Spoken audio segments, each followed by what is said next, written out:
มันได้ปีศาสนาพระเดือนสองคืนละ2 5 บาท 60 บาท2 เดือน10มา3 คำเขายามกลางคำ10 โมงไป3 เมตรนั่นกติยองวันให้และสิ่งเดิมเมืองที่ชีวันจำได้กินเลยโซเชียลสุขมิกะห้องโซเชียลสุขคำอันวันนั้นปอนหงน้ำนาสีปุยปุยฟังสมถะภาวนาวิปัสสนาภาวนาสิเลยสั่งสอนป้องกันป้องในกุวันกุเมืองอามีดังหุบหรือดองเจ้าด้านดังศาสนาพระเป็นเราเขาดังสิวันถึงดีจะเสียสุขังมาอ่อนหูนั่งนาเสตุคุยฟังกรรมฐานกระดิกยองอ่อนให้มือได้ปอกได้แขบได้เนี่ยก็เป็นสัปดาห์หน้าอันเป็นต้นเก้าเงาวัดต้นเก้าเงากันสัปดาห์หน้าอีกปาดังจะเสียวยองวันให้เจ้าเงาวัดเจ้าเงาเกียงเจ้าควันเกียงวันให้จะเสียกันแล้วนะสามีขอบตุยอนอีกปางถึงก็สินค้าก็เป็นสัปดาห์หน้าหักเป็นสัปดาห์หน้าลองอะไรคือคุยปากกับท่านได้เป็นบอกเลยเกี่ยวเรื่องอยู่ลาบเดียวเลยเกี่ยวเรื่องหนุ่มเขาเนี่ยฮะของเจ้าก็คืออย่างนี้ลองคือกันยอดนี้สัปดาห์หน้ามันก็ซ้ำทุกย้อนหรือสิ่งนั้นกองดีปากก้อยเขาบอกทุกย้อนเนี่ยในเขาย้ำที่วงการโซเชียลเขามาฝึกฟังกรรมฐานเขาดังสิวันนั้นในสมัยที่ป้าจะมาสวยหลักสวยห้องกันตราอันป้ามานั้นโซเชียลวันให้สัปดาห์หน้ากองดีฟังกรรมฐานเมื่อกี้ได้ผูกย่อสัมป้าแห่งกัน2 บอกเมื่อไปมาเพียงเลยกูให้ก็เอาเพิ่มหน่อยกับบ้างที่พูดที่เขาดูไว้นะเพิ่มถึงนี้มาเพียงเลยกูก็ต้องขึ้นมาเอาเพิ่มหน่อยบ้างโคตรแบบแข็งนั่นหลายบอกถูกย่องก็เหลือก็ด้าน2 บอกเดี๋ยวเลยข้อ2 ชั่วโมงนั่นตอนนั้นเลยยิงเลยตัวเสียวเขาแต่เขาเฮ็ดสร้างป้องกันภาวนากรรมฐานสมถะกรรมฐานวิปัสสนากรรมฐานสิแล้วอัมพาโปงลงลึกคุกสลายใครจะถึงเจ้าเขาสิแล้วให้มาสลัดใจห้องในของมีดังหงจงจอมเลยตัวเสียวเขามีดังหงจงจอมเลยแต่เขาเอาใส่สิผิดปังถึงเทววาในหัวพื้นสุดสลัดของไหนคำนั้นเวลาอันเจ้าแผ่วมาห้อปันแต่เขานั่นใครห้อนำหนักเพื่อก็ห้อนำนั่นไรแต่เขานั่งกลางวันเนี่ยกวนมาอ่ะเขาห้อปิดวัดให้มันสัดซีไหวเนื้ออะไรถ่อมสัดซีตะวันไหนจะวนมากของนั่นย้อนนั่นแหละหัวพื้นสุดเขาอ่อนกันถ่อมได้กลุ่มพระเป็นเจ้าคอนึงกลุ่มพระดังมุดดังเสียงเนี่ยพุทธะคุณเนาะอันนั้นโดกลุ่มพระเนี่ยสุดเสียงไรบอกลุ่มพระเป็นเจ้าหนึ่งสุนัขป้อมไปใส่พระแทนสุนึงก็มันหลับเนี่ยสุดเสียงไรบอกก่อนกาคนอยู่อ่อนซึ่งเพื่อนซึ่งเขาบอกกันได้เลยในระดับในกลุ่มพระเป็นเจ้าว่าให้มันก็สุดตัวสุดปุกสุดกันสุดการบาดกันก็มีกันได้เลยเอาเนี่ยนั่นระดับไหนอีกก็นั่นแหละพูดอย่างที่เขาสั่งใส่ไว้วางแล้วเนี่ยพุทธะกุโนอนันโตกลุ่มพระเป็นเจ้าเนี่ยสุดเสียงไรยาหนักกว้างหนักอะไรก็เป็นลองดีอ่อนดีอ้ำกูสั่งแสนเบอร์ไงจังนะอันดีอ้ำไม่ได้เป็นอีสานเนี่ยกลุ่มพระอันนี้อ้าวเนี่ยเป็นอย่างก็อย่าไปว่าคุณฮักพระเนี่ยอย่าไปว่านั้นนะโอ้ ก็เด็กกลุ่มก็อ้างหุ่นห้ามพระไหนได้มันจะมันถือพระแล้วมันถือที่หมอย่อมน้ำยางเลยเสียกระจีเขาเสียบ้านสีเขามาไม่เอาน้ำยาของแรงเล่นล่าเห็นไล่ดีทั้งนั้นนี่ก็พวกหมอย่อมก็หังแคบไม้พวกหมอย่อมก็หังมีใครเขามาไว้กันนั่นเว้ยนั่นเป็นน้ำยาไว้หุ่นห้ามพระเป็นตอนนั้นมันจะดูแดงสับและอันว่าลีอามออนนั่นอีสังอะไรกุงพระจะหุ่นห้ามพระกุงพระอันเขาลีอามออนนั่นเหมือนได้เขาได้ลากออกคอนเงินลากออกกุงพระเป็นเจ้าสุกโดว่าหรือเปล่าสุกโดกุงพระเป็นเจ้าคอนเงินบางมันในอิติปิโสนั่นแหละอิติปิโสภะคะวะอะระหังสัมมาสัมพุทโธเนี่ยนะอย่าเรียกปุ๊กโธเนี่ยอย่าเรียกปุ๊กเดี๋ยวเรียกว่าอะไรวะพุทโธเป็นสิ่งตับเพียรเมื่อไรก็จะวนลองนั่นจะทำได้สิ่งกระกายย่อกี่ย่อพอพุทธังสรณังเกสามีจะลองนั่นเกี่ยวมากเป็นพุทธังเป็นก้าวแยกว่าสร้างลองนำโครงว่าพุทธะใช่ไหมเขาได้ใครลองก็ลองมาแล้วนะเขาดูเสียงดูดีกว่าเอาไว้ว่าพุทธังสรณังกัจฉามิว่าอะไรเนาะใช่ไหมกรณีในกลุ่มพระเป็นเจ้าอันนั้นได้ในสิ่งแรกก็อันพระเป็นเจ้าก็ตกละเกาคอนะให้ก็ตกละก็พระเป็นเจ้าอันปุ่งหน้าว่าคนมีปัญญาคนนั้นคนไหนว่าในอ้ามขึ้นดาวทั้งสั้นทั้งเดินทั้งเหลือทั้งนั้นนาปุ่งพระเป็นเจ้าเนี่ยเวลาอันพระเป็นเจ้าก็ตกดาวว่าโดนอ่อนกันคุกสลายดีอ่อนกันคุกสลายอันว่าในนั้นแต่มีเก่าขอบอรหังสัมมาสัมพุทโธเวสาสรณะสัมปันโนสุขโดโลกวิถุอนุตตรปุริสธรรมสารถิสัทธาเทวมนุษย์สานังพุทโธภะคะวาเนี่ยทั้งหมดทั้งสิ้นเก้าข้อนั่นเองก็อันใส่อันก้นตกออกละเป็นตามตัวพระเป็นเจ้าก้นตกละออกกำเนิดพอถึงดีกว่าเนื้อเถื่อนเนื้อป่าอยู่ซ้อมยุ่งกว่าหาแก้หากรรมที่นั่นที่นั่นและนิสัยยุบยันกูเห็นมาพอไหนซื้อจอดกูย้ำไปกูเพียรนั่นเนี่ยพระเป็นระวังได้ว่าอยู่ซ้อมยุ่งเนื้อเถื่อนเนื้อป่าดังเรียนพระเป็นเจ้าเขาจะแก้มกับใส่แก้มกับตรานั่นรู้ข้ามูลีว่าแต่เงาตัวไม่คงพ้นไม่สุญญาการีวะอาริญญากระโดวะนั่นเถอะสุญญาการีวะเตียนผิดลับเตียนเปิ้นโปอ่อนโปโมไล่พระเดินจะห้องปันติแต่ที่เหตุการณ์ภาวนานั้นสามดีรู้ข้ามูลีวะแต่เงาตัวไม่พอเลยสังสุญญาการีวะเตียนผิดเย็นป้องมีเปิ้นอ่อนเปิ้นโมนั่นพอเลยสังขอเธอสามารถว่าอาริญญากระโดวะแล้วเถิดแล้วปากพอเลยสังเมื่อกว่าแก้มกว่ากำตระแล้วเถิดแล้วปากที่ซอกที่เสียงที่ผิดที่พอนั้นสังเกตว่ากูเฮยุบยันตื่นพันแน่ตุ่มทุนสานมาเพราะไหนซื้อเพราะนั้นอย่าไปกว่าวนสีวนหาสังคุกสลายบันกลุ่มพระกันหน้าหนึ่งแล้วเนี่ยพระเป็นสัพพะนักไถ่จะไว้ขอนนั้นย้อนนั่นแหละให้คุกสลายกลุ่มพระเป็นเจ้าวานในนั้นนั่นเจ้าฝันไว้เก่าขอบอรหังสัมมาสัมพุทโธในทราบว่าทั้งหมดทั้งสิ้นมีเก่าขอนั่นเป็นพระเป็นเจ้าก็ตึกโซนไว้เนื้อเก่าขอ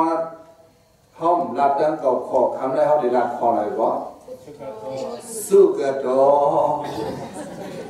สังเจ้าเขาดั้งไปค่ายพิงนังกระดาษเขาว่าเรื่องมองเจ้าเดมันละในกลุ่มพระเป็นเจ้าขอหนึ่งสุกโตอันว่าในนั่นเนี่ยกลุ่มพระเป็นเจ้านั่นก็สัมเป็นภาวนาผู้สุนันก็พอเขาเจ้าก็คุกสลายพุทธานุสติว่าพุทธาเนี่ยกลุ่มพระนั่นอนุสติเนี่ยใกล้ๆคุกสลาย พอใกล้คุกสลายกลุ่มพระบ่ได้สิอันนั้นก็จะเป็นภาวนาเมื่อเร็วเลยอันชอบที่ว่าเมื่อไงแหละจะว่าเป็นสุกโจในกลุ่มพระเป็นสอบคนนั้นพอเขาสอบก็ใกล้เอาคุกสลายในก็จะเป็นภาวนาแต่เขาสอบก็นั่นก็ภาวนาเมื่อเรื่องเด็กเขามาเกี่ยงกับเขาดังสิวันเนี่ยจะเสียเขาปงชันมันเรื่องหรือจะเกี่ยงกับเรื่องเด็กก็จะของผู้เวกาตีเลยก็ลีเมื่อเลยก็ลีเมื่อเนื้อบางกรรมฐานสิวันเนี่ยก็ลีป้วนกว่าเสียเขาดังสิวันเนี่ยต่างเมื่อต่างปอกเมื่ออยู่ซ้อมเงินซ้อมเยี่ก็ลีกรรมฐานเด็กเขาลีเอาใจใส่ในมิสิข้อที่หนึ่งพุทธานุสติใกล้คุกสลายบันกลุ่มพระข้อทวนสองเมตตาใกล้เพียงเมตตาปฏิบัติข้อทวนสามใกล้คุกสลายบันลองตายก็อันเดียวเสียเขาก็ตายไปแล้วก็เลยเสียเขาก็ตายไปแล้วปานเขาเนี่ยก็ตายไปแล้วเขาก็มึงนั้นเขาเนี่ยก็สร้างตายหนังเขาเนี่ยให้ใกล้คุกสลายบันลองตายซึ่งไหนว่ามรณานุสติกรรมฐานอันนั้นก็เป็นกรรมฐานเนี่ยเลยพวกใกล้คุกสลายดันตายกูตายให้คุกสลายใจซึ่งนั้นกูตายให้คุกสลายได้ก็ต้องเป็นภาวนาเลยเป็นตัวสากูน่ะกูเลยตายกูผัดพ่อผัดแม่กูผัดพี่ผัดน้องกูเลยผัดให้เพื่อนน่ะเจอก็เลยทำเป็นกูเลยผัดสู้เจอเป็นพ่อเฮิร์นมาแม่เฮิร์นมาก็สั่งกูเลยผัดแบบพ่อเฮิร์นมาแม่เฮิร์นมาเฮ้ยจังนั้นย่อจ้าอันเป็นพ่อเฮิร์นอันแม่เฮิร์นอันเท่ากับย่อจังนั้นทำกูเลยผัดลูกผัดล่างผัดเงินผัดคำกูตายเป็นเสียสิมันบ้างมาเลยได้สั่งขึ้นแค่นั้นนะย่อเสียสิมันคือแค่ลงเสียแล้วเนี่ยกูก็เลยสามกุยอิ่มเด้อเนี่ยกูตายแล้วเนี่ยอันนั้นเสร็จกูตายอย่างนั้นเขากูตายคามรณานุสติเขาไปคุกสลายหนาก่อนตอนนี้ฮันคุยสมองหัดไปนั่นก็เป็นมรณานุสติอยู่ข้า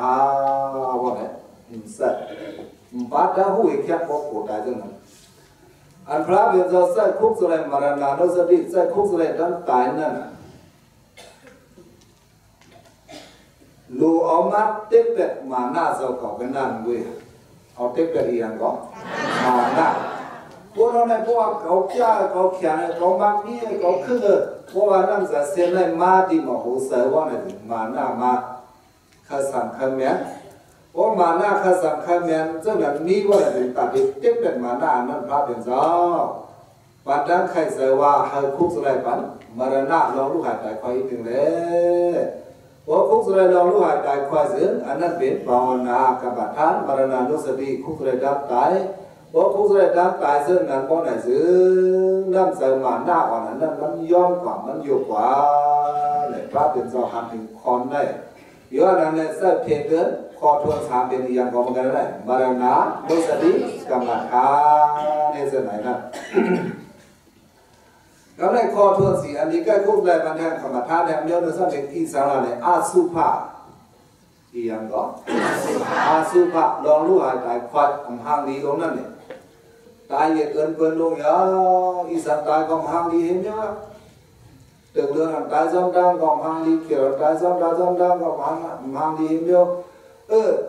ก็กลายเป็นลองอาสุภะลงนั้นลองอันตายกว่าเลยของหางดีลงนั้นก็จะเรียกว่าดูด้วยมือเขาหันพ้นตายกันนั่นเป็นกุ้ยว่าหันตัวซัดแม่อ่อนตายซ้อมหยอกซ้อมยุ่งซ้อมเสียงเลือดดังที่นั่นให้ก็ทั้งบอกผู้ช่วยบังว่าอาสุภะกรรมฐานนี่หรืออันนั้นอิงเลือดตัวตายสิเลยคุกสลายแล้วในอันอิงเลือดตัวตายอันอิงเลือดตัวลิบลงในก็ทำให้คุกสลายปันอีหรือคุกสลายปันเรือนก็เลือดตัวอันไปตายนั่นอันตึกริ้วนั่นอาสุภะกรรมฐานพระเบียร์เจ้าในบรรดาสองลายที่หนึ่งตัวตายนั้นอุทุมัดดกรรมวินิละกรรมวิภุกกรรมวิเศษกรรมเนี่ยทั้งหมดทั้งสิ้นมี10 ข้อคนหนึ่งก็ลูกว่าตายไปในกลางมาตื่นมาเนามาลานมาหลุมหมากมีหมากเบอร์อันวันไหนจะนั่งหาจะนั่งซับสายเสด็จด้วยวันไหนสิอันนั้นด้วยหนึ่งตัวตายอิงเลือขับตัวตายกว่าอย่างไรด้วยมันเป็นอาสุภะกรรมฐานอันนั้นการนึงนั่นก็เป็นกรรมฐานการนึง และตัวตึ้งที่บุถ้วยจะป้องแบบผมในกดด้วยให้มันปอกให้มันเป็นอสุภกรรมฐานตัวอสุภะตัวตึ้งที่โดนนั่นจะเลยให้ด้วยให้มันเป็นอสุภกรรมฐานอะไรพวกนั้นถึงพระเป็นเราตั้งแต่32 ข้ออาทิอิมาสมิงกายกิสาโลมานะกะดันดาเดโซมังสานารูตัวคิ้วหลงก้นหนึ่งก้อนน่ะอย่าเป็นด้วยให้มันหันมั่มเร็วกว่าเร็วเดี๋ยวเลยด้วยจังหือเนี่ยเดี๋ยวเลยเสียเดี๋ยวเลยด้วยเดี๋ยวเลยให้หือด้วยก่อนเสียเดี๋ยวเลยด้วยตัวคิ้วหลงก้นเขาหนึ่งก้อนน่ะว่าห้องเสียเสียด้วยเนี่ยด้วยตั้งแต่ตั้งตัวเนี่ยป้องเล่าบ่หันเล่าไว้แล้วอ่ะว่ามันหันซาบ่หันมันหันซาไว้อยู่กับเดียวอันโมหันว่ามันเล่ามันหันซาอันว่าใน2 ข้อนั้นมันจะภาวนาก็หันเป็นหันซาเลยเขาก็หันเป็นว่าหันซามันหันดีมันดีด้วยเนี่ยทางคือว่าเป็นอสุภกรรมฐานเนี่ยไปใส่กว่าเป็นโตสามาที่มโหสถกันหน้าหนึ่งเว้ยถูกสาเฮ็ดจังได๋เด้อันพระเป็นเจ้าเสื้อด้วยหันโมหันถึงขับตัวกูเนาะอันตัวรีบลงให้เป็นกรรมฐานมานั่นได้ทำเป็นที่สังอะไรโคบุสุดกายกีสาให้ด้วยคนโหด้วยอย่างวะอาทิอิมาสมิกายกีสาที่ตัวขิงกงลงเขาได้มีคนโหเสื้อหนังตัวขิงก็มีคนโหนะตัวขิงมันก็มีคนโหคนหัวนั้นตัวลมลายหาลายวันนักห่างผามันในก็ห่างดี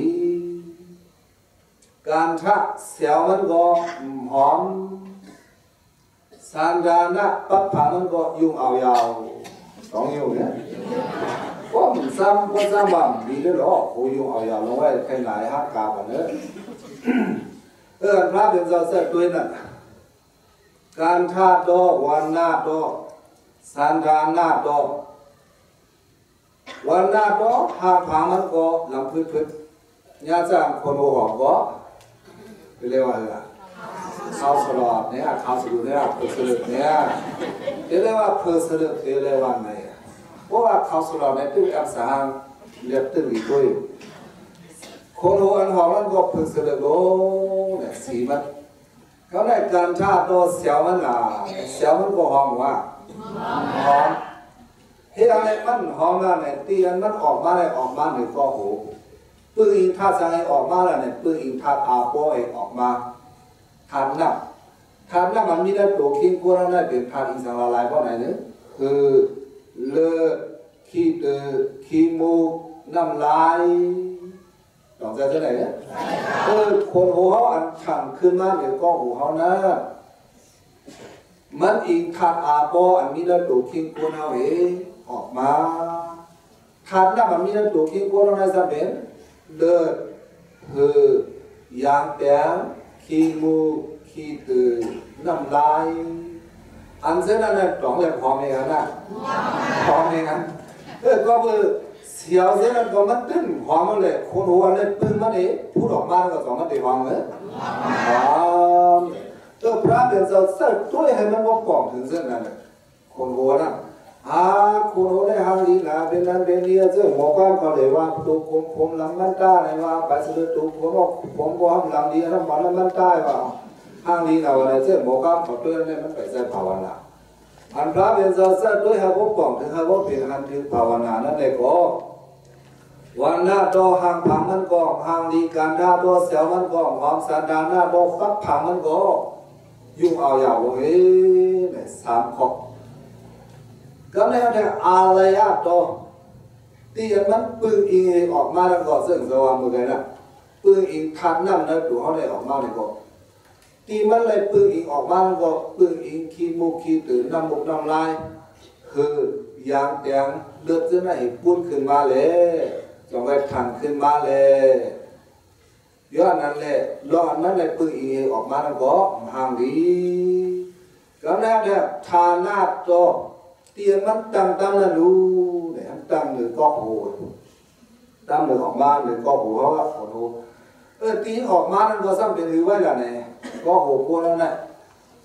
ภายนอกสุดมีหนังขิงภายนอกหนังขิงนั้นมีหนังโกนภายในหนังโกนนั้นมีอย่างมีเยอะมาเห็นวันอันหนึ่งเยอะมาเห็นวันอันหนึ่งนั้นมาโมไม่เลือดออกมาโมไม่เลือดภายในเนื้อนั้นจะมีลูกมีเอ็นภายในเอ็นนั้นทำมีลูกภายในลูกทำนี้อ๋อเปิดกอกหัวปวนเอาซึ่งนั่นให้มองปองปืนมันเห็นเลยโดยพอไหนก็จังก็จะเป็นอสุภามาให้ส่วนไหนเขาพอยาวไปอ่ะเนาะกรรมฐานสี่ปืนนั้นเว้ยว่านั้นก็สี่ปืนนั้นเขาเสียนะอันเขาได้กรรมฐานก็ดีเขาก็ดีอันกูเราหนึ่งก็ได้อันกูเราหนึ่งก็ดีคุกสลายใครจะดึงสี่นั้นกรรมฐานสี่ปืนนะหนึ่งพุทธานุสติภาวนาสองเมตตาสามมรณานุสติสี่อสุภาเนี่ยหลายเมียวสี่เมียวกรรมฐานสี่เมียวเนี่ยก็เมื่อว่านี่ใกล้เอาเสือใส่ลงตาสีตาปานเลยป่านี้ห้องว่าเสดูราเด้อเขากรรมฐานอันดีเปิดปาสีคอเพราะนั้นก็อันนั้นตอนเสือนั้นเขาไหวอะไรก็เนี่ยเขาขึ้นเลขปัจจุกลุ่มพระเป็นซออันเขาว่าเขาไปคุกอะไรกลุ่มพระเนี่ยเหมือนกันนะสุกโจพระเดือนจะเขามีกลุ่มน้ำกัดตั้งนำดังหลายนะกลุ่มน้ำกัดดังอย่างมันคอหนึ่งสุกโจเขาสามารถกันว่าหรือสุกโจวายสามคำหรือสุกโจสุกโจสุกโจอันนี้เป็นวสีกรรมกุศลกรรมไม่ได้ไม่อย่าสีอุตุคุยกันเยอะเอาห้องนับตัวเลยยากันตัวมันยากันในลำความตรามบอกกันได้เนี่ยเยอะดิ้นเดือนอย่างไอ้ทอมตรามตอนนี้เนี่ยสุกโตขอนั้นก็เอเอาภายปาลีสิคุกสลายซ้ำเตียนได้ว่าสุกโตเนี่ยละลายกันนั่นหรือโสภะกวาอิติปิสุกโตเดี๋ยววันในวันนั้นโสภะกวาอิติปิสุกโตพระเป็นสหายในมีกลุ่มสุกตาตินทวงเตติขานอให้มองปองใส่กันคอมนั้นก็เลยสุกโตมาปองว่าสังฆาเนี่ยสุนทรามทานนำกัสติติสุกโตโมกวาติอันนี้โมกวาติอะไรก็สุนทรามทานนำนิพพานพระเบียนจะได้โมกวาติแล้วเนี่ยโมกวาติอันนี้ที่อันนี้นั่นเป็นอีสังว่าเนี่ยนิพพานตามดูจะก็หานิพพานสิเมื่อไปหันก็หากว่าหามาถึงนี้เป็นพระมายาหันนิพพานยานี่ก็สามนิพพานไปเนี่ยนิพพานวันนั้นลองกัดเย็น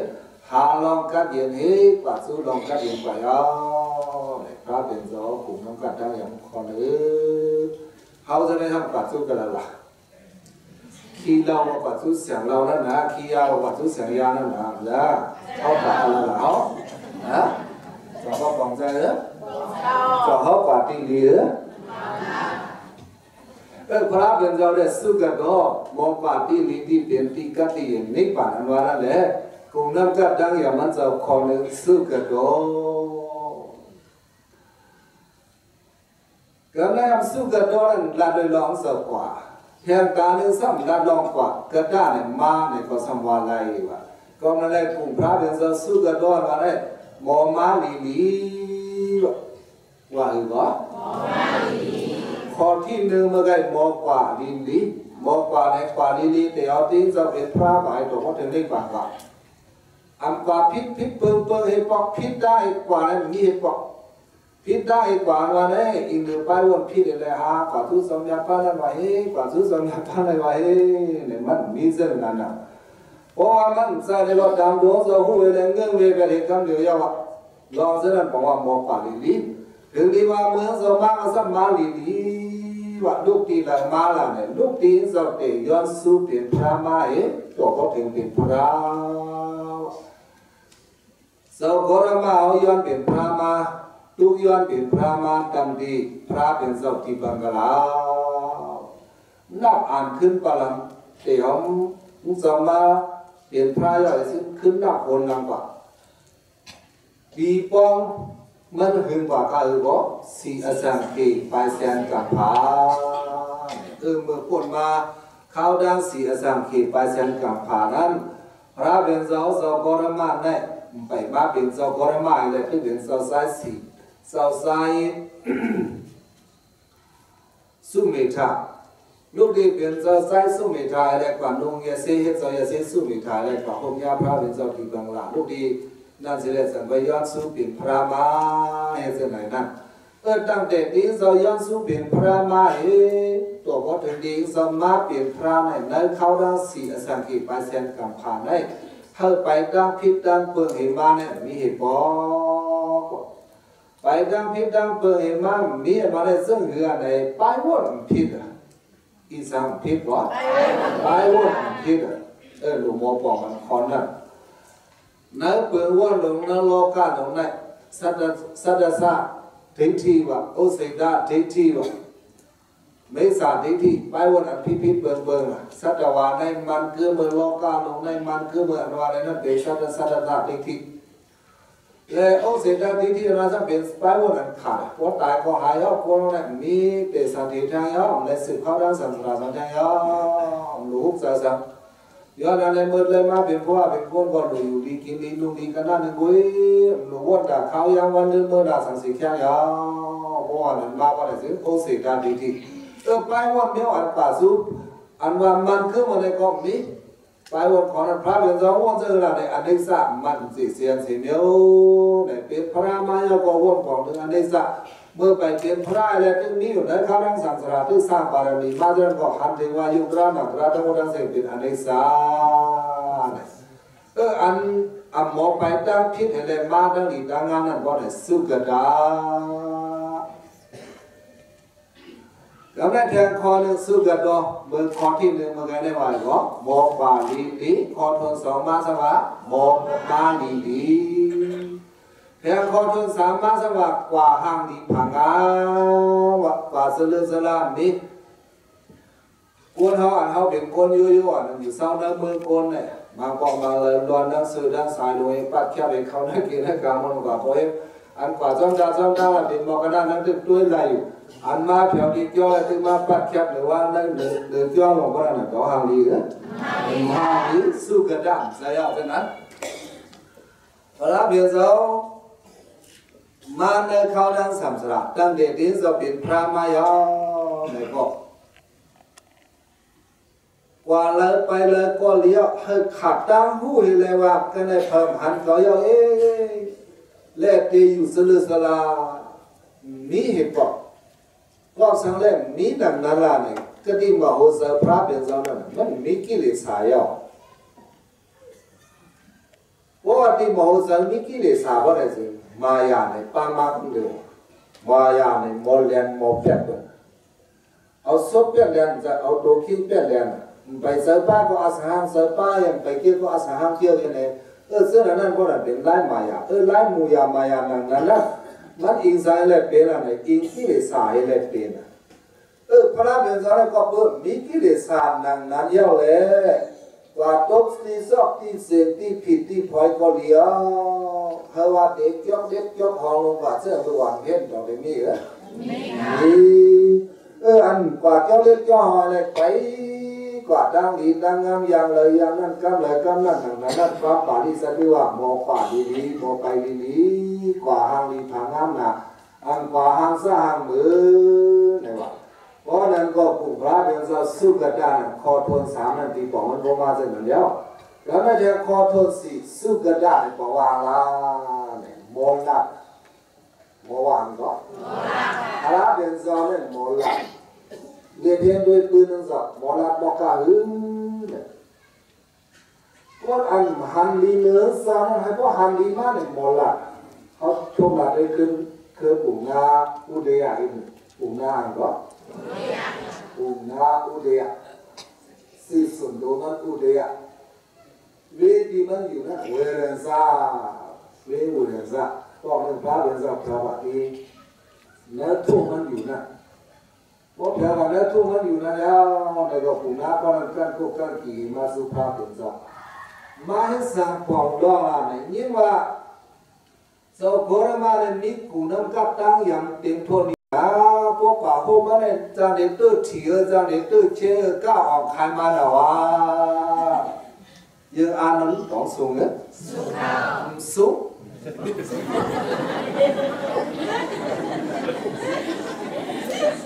sao đây mà ôm mất sao biển sông nhạt đấy bố lại bảo lục có vai rất là có thể biến cú số là biến hoàn cầu loạn quân tu kha này mỗi quan khó này thì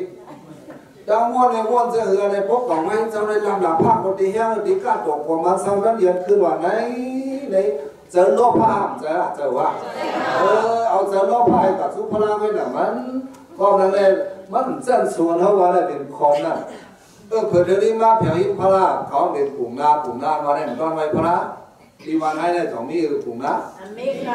เขาเขียนอยู่คนนั้นมาป้องมาแล้วได้เด็กแก้วมือสามยาวขึ้นว่าขึ้นบ้านเด็กย่องอะไรที่กูเพื่อป้าถงใบเลี้ยงให้ถงก็ถงเอาเดินน้ำหัวสมองป้าสมองอะไรบ่สมองโคตรอะไรบ่ป้าถงใบเลี้ยงเลยอีสังอีสิงก็พูดมาตุ้มมาตับคิดเสร็จแล้วโทรป้าใบเลี้ยงขึ้นบ้านเด็กย่องไปเสร็จเลยขึ้นบ้านเด็กย่องปดทงยาปุ๊บเพื่อนตื่นก็ต้องไปปดแทงว่ะจะนั่นเป็นเจ้าปุ่มนาอยู่ในเจ้าคนลองบ้วนอยู่ปุ่มนาเพราะนั้นก็มันก็เป็นเจ้านั่นมันไว้พระโอ้มันยาพระเป็นเจ้าเนี่ยก็มันไว้ด้วยสิ่งการไปมันมาหวังพระเป็นเจ้าเนี่ยข้ายินเขาอ่ะคือขาสองเจ้าหัวพระนั่นพระเป็นเจ้าดังปุ่มนาอุทิยานว่าเมื่อไงนะเผื่อมันมาตัดเอี่ยมความอยู่ดีสุวรรณเจ้าเจ้าอยู่ดีสุวรรณว่าเป็นอันเป็นนี้อะไรก็ย่อตัวดีงามมาก็ขึ้นอุโกกันป่าสืบอุกันป่าหรือเรียกอุกันป่ามันว่าพระเป็นเจ้าก็เดียวถ้ายังยินเปิดว่าเจ้าโคตรมาเนี่ยตอนไปปุ่มหน้าเขาเศร้าเสื่อมเกี่ยวเสื่อมเขาว่านะเจ้าเนี่ยข้างนี้นั่นเมื่อเดียวเนี่ยเจ้านั่นนี่เจ้าเนี่ยว่ามันเด็กอายุเยอะหรือพระก็นั้นเผื่อแถวว่าหิ้งพระเป็นเจ้าบอกลูกภาพตอนมันอันพระเป็นเจ้าลูกภาพตอนก็มันตื่นใส่มันเป็นผู้กล้าผู้เห็นแล้วตรงนั้นเดี๋ยวจะขอรำเลยเขาเป็นคนผู้ใหญ่คนหลวงก้อนหนึ่งนักสันนาทีผู้เปลือกพ่อแม่หมอก็มีนาทีเป็นผู้ใหญ่คนหลวงก้อนหนึ่งอายุก็ใหญ่มันเจ้าคนมาเนี่ยมันลูกภาพเขาเนี่ยมันเด็กตื่นใส่มันไม่หมายเลยนะใส่มันจะหนักโยเผื่อทีนี้มันนางเอกอุปราเป็นเจ้าก็ให้คนนั้นทั้งเดียวเลยมันเขาขายอย่างนี้ว่าเจ้าคนมาเนี่ยตอนไว้เพิ่นว่าเมื่อเลี้ยวได้เจ้าขามันยาเจ้าเนี่ยเหมือนเจ้าอันเพิ่นว่าขาน้ำเตี้ยเจ้าเนี่ยไปปุ่มหน้าเขาลงได้กำมาเดียวพระเป็นเจ้าว่าเจ้านั้นกำได้อันมันมาเดียวพระน่ะมีแปดขอบนั่นแปดขอนั้นเขาสุกหลักเป็นคนมันว่าพระเป็นเจ้ามีสันติจันสูสันติพระเป็นเจ้าเตียงนาสองความคือเองมันว่าพระเป็นเจ้านั่นอาปากระพอสันติเจ้าได้เตียงนาจันสูแต่เด็กสืบเป็นคนจันสูกับเมื่อนานเนี่ยเจ้ามีควบสังอาเจ้าบอกปันดังนับอย่างเบิ้ลพระเป็นเจ้ากองมันกองว่าซึ่งเมื่อวานก็เจอเป็นมีลายมันเนี่ยเนี่ยพระเป็นเจ้าวันไหนมันอันเมื่อวานเขามีสันติจันทร์สูงวางเจอเขาในสันติจันทร์สูงกองมีสันเตียงกองมีเขาในพวกไหว้สิสิ่งการสุดมนต์สามนิพพานไว้เอาในตัดเตสันตินั้นเขาได้ตื้นมีกองนั้นในสันติได้เขาตัดขาดปัดไปแล้วพระเป็นเจ้าวันไหนมันคือพระเป็นเจ้าวันนั้นมันก็ตกใจว่าโอ้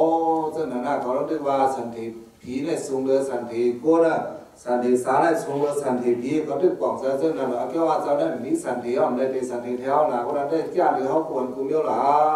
เนี่ยปองใจกว่าต้นก้นก้อนหนึ่งมันนี้มันเจ้านั่นต้องจะเอาสลับตัวซาตุ้มตอบขึ้นหรือสลับซะอัมสลับเว้ยกาสัมไปลัดความเย็นเงี้ยเห็นเลยสอนมันก้นก็ได้ให้พวกอ่อนโลภความจำมันจะกว่ามันจะมีน้ำกัดคอนนั่นจะพอรมาย้อนนั่นแหละกลุ่มน้ำกัดได้ยังจะนั้นว่าอะไรเนี่ยสุกดอมอลัดนั่นนะว่าสุกดอ ข้อที่หนึ่งสุกโดหมอกว่าลีข้อทวนสองหมอมาลีข้อทวนสามกว่าอ่างลีผางามข้อทวนสี่หมอลัดหมอสาหลายข้อความป่าเลี่ยงข้อเร็วเจ้ามาตึกเจ้าลัดเอาที่บอกหลายข้อสี่ข้ออ่ะก็ในสารแทนข้อหนึ่งสุกโดมืนมอยาโลกระจาเนี่ยเป็นมอยาว่าก็กระจาเหมือนเรื่องเสียวุ่นเขาสังเกตในความป่าลีเรื่องที่ว่ากระจาเนี่ยมอยาสุกระจาว่าอะไรก็มอยาอันแข็งมันนั่นตัวเทว่าหันก้นว่าก็ว่ามันมีโอกาสเรื่องอะไรเนี่ยผู้กำเดียวเพราะว่าอะไรยี่ไปดินไปมือเพื่อนทำแค่ผู้สอนผู้เจริญแล้วยังมอยามาได้เขาแข็งอันเจริญเป็นแข็งนั่นพวกกูมอยาโลเขาจะเสื่อมแข็งนั้นความป่าลีห้องว่างงานเนี่ยสุกระจาพระเป็นเจ้าก็ซ้ำเหมือนนั่นสุกระโดดนั่นซ้ำเหมือนเจ้ามอยาอันแข็งมอยาอันแข็งฉะนั้นเขาลองด้วยเลือดกวนหน้าตามันเป็นไหนมันมีโอกาสเส้นไหนถ้าตัวมันกัดเส้นไหนถ้าตัวมันไม่เส้นไหนมันมีโอกาสเส้นไหนมอยาเนี่ยเขายิบด้วยกระดานบอกเขาพูดอันพวกกวนแข็งอันเป็นเสียมอยาเขาอันแข็งนั้นความป่านี้แสดงว่าสุกระดาเขาให้อะไรเขาว่าเป็นสุกระดาก็เพื่อเขาแข็งโดยไปอยู่ลีผู้ลองถัดตัวกวนเอาปัทวิติโซอาโบวายอถัดน้ำลินลมไพ่ตีดูตีคิงคนหนึ่งก็เป็นหนึ่งนี่คือในเขาอันเขาแข็งเลยถัดลินน้ำลมไพ่ตีดูคิงเขาก็เป็นโยกกามโยนไล่หลวอียาเส้นไหนยาก็โยกกามโยนนั่นหลวอียาเส้นนังยาในมอยาเขาพูดนั้นนะว่าเป็นมอยาแข็งมันความป่าลีวะสุกดาแล้วในพระเบญจาก็ซ้ำเหมือนมอยาเส้นนั้นว่าพระเบญจาเหมือนมอยาเส้นนั้นทำให้เรียนเบอร์ล่าเนี่ยพระเบญจาได้กล่อมจะเรียกว่ากำด้วยเลือดเปิดด้วยอีสังล่าเนี่ยด้วยเสือด้วยหางก็ด้วยเสือกวนก่อนในตัวสามันแห้งหรือให้มันให้การกู้ส่วนได้คนก่อนในโมหะมันแห้งหรือมันให้การกู้ส่วนเรื่องไหนคนก่อนในโลภะมันแห้งหรือให้การกู้ส่วนเรื่องไหนเนี่ยพระเป็นเจ้าหมดแจกเรื่องนั้นโมยาเขาสั่งตัวเลือดคนเนี่ยโมปันอียาพระเป็นเจ้าสั่งโมหันใส่เขาสั่งโมปันอียาอียานพระเป็นเจ้าปันนั้นเราด้วยเปิงยุกอย่างมันไหนมีสริดาเนี่ยแบบว่าป่านี้สระโคเปิงมั่วสระเต็มจะเนาะสติเหตุของนี่สริดาเนี่ยสริดาความป่านี้คนนั้นบอกว่าตั้งยามคนเฮาเนี่ยชัดว่าเฮาเนี่ยตั้งยามมี6 ฐานมี6 เมียวมีหลายเมียววะตั้งยามอันโตสายอย่างควรจะอันโตสายอย่างนั้นเมียวหนึ่งควรจะอันโลภะอย่างนั้นเมียวหนึ่งควรจะอันโมหะอย่างนั้นเมียวหนึ่งอันนี้เนี่ย3 เมียวก็ในควรจะอันศรัทธาอย่างนั้นถ้าเป็นเมียวหนึ่งควรจะอันปัญญาอย่างนั้นครับเป็นแถมเมียวหนึ่งควรจะอันวิตกะอย่างนั้นถ้าเป็นแถมเมียวหนึ่งเนี่ยทั้งหมดดังสิ่งสริดาความป่านี้ว่านั้นกำพองว่าสริดกำพองว่าสไรว่ากำพองว่าสรึกพี่น้องได้เอาอัดกันใส่ตีความเนี่ยใส่หลายข้อสริดก็ว่าสรึกก็ว่าสรึกว่าก็สไรนี่ก็ต้องว่าเจ้านั้นเพราะนั้นก็เขาว่าตั้งยามเนี่ยก็เลยว่าก็เพราะว่าตั้งยามเนี่ยเป็นความใจดีตั้งยามคนหนึ่งก็ได้เพราะว่าตัวสร้างมันอย่างมันยามให้เจ้านั้นเพราะว่าโมหะมันอย่างมันยามให้เจ้านั้นเพราะว่าศรัทธามันอย่างมันยามให้เจ้านั้นมันมีเปลือกไว้เจ้านั้นอันนั้นทำอินเลยครับโดกินดีตัวกินคนนั้นก็สำลักว่ามาแทงคอเนี่ยคนนั้นตัวสายอย่างนั้นเลือดมาโหดสามันหลังทิพย์สมบัติไหนคือเปิดอันนั่นเองนั่นไรไหนไว้คนสร้างราคาอย่างนั้นทำมาเลือดคำนาตาแหลงวังสมบัติไหนทำมาแทงคอบ้าแทงมันตาหนึ่งโยก็ในคนสร้างปิญญาอย่างทำบ้านมาแทงเนี้ยหนึ่งในรูปแบบพระเบญจาเขาปันกรรมฐานให้คนก็ได้แก้กรรมฐานนั่นเพราะพระเบญจาเป็นสลายคุกปืนนั่นคนหนึ่งก็ในตัวสร้างมันอย่างโมหะมันอย่างโลภะมันอย่างนั้นก็ศรัทธามันอย่างปิญญามันอย่างวิตกะดังแก่มดังวนมันอย่างในหกข้อในพระเบญจาด้วย มอหันไรเอาอย่างเขาเจ้าด้วยกว่าให้ได้ก็เขาเจ้าหันไรเลยเพราะว่าญาเสื่อนก็ใช่อย่างก็เอาเมตตากรรมฐานตั้งมันเขาเจ้าให้เขาเจ้าเพียงกรรมฐานเนี่ยเจ้าไหนอันนั้นเป็นพระเป็นเจ้าเขาปันกรรมฐานนั่นก็เพื่อเขาเจ้าผู้เสริดะคนเอาหนึ่งก้อนนั้นมันอันเลยแห้งในผู้เสนอในเรื่องโมปันกรรมฐานเขาว่าเสียกรรมเมื่อเร็วนั้นอาจจะเอาผู้กันเนอะผู้แต่กาป้องผู้ลองมุนเจ้านั่นผู้ลองแต่กาผู้เขาก็ผู้ล้ำปืนร้อนก็เพราะเป็นนั้นมากว่าอะไรก็เขาล้ำปืนเลยด้วยก็เขายอมกูพระเป็นเจ้าเมื่อไงเนี่ยเขาว่าพระเป็นเจ้าสุกดะเหมือนโมยาหลวงก้อนหนึ่งมีน้ำกัดดังแข็งโมปันตระให้กิเลสาพอเย็นกว่านั้นเกี่ยนเจ้าโมยศโมยาปันให้กิเลสาพอเย็นเลยพระเป็นเจ้าเนี่ยสุกดอกัดแข็งเหมือนนางโมยาหลวงก็ยาวเพราะว่านั้นก็กลุ่มพระเป็นเจ้าสุกดานันตีปอมันหลายๆข้อข้อหนึ่งหมอกว่าลิลีสองหมอมาลิลีสามหมอกว่าห้างลีผางงามสี่หมอลัดหมอสาห้าเหมือนหมอยา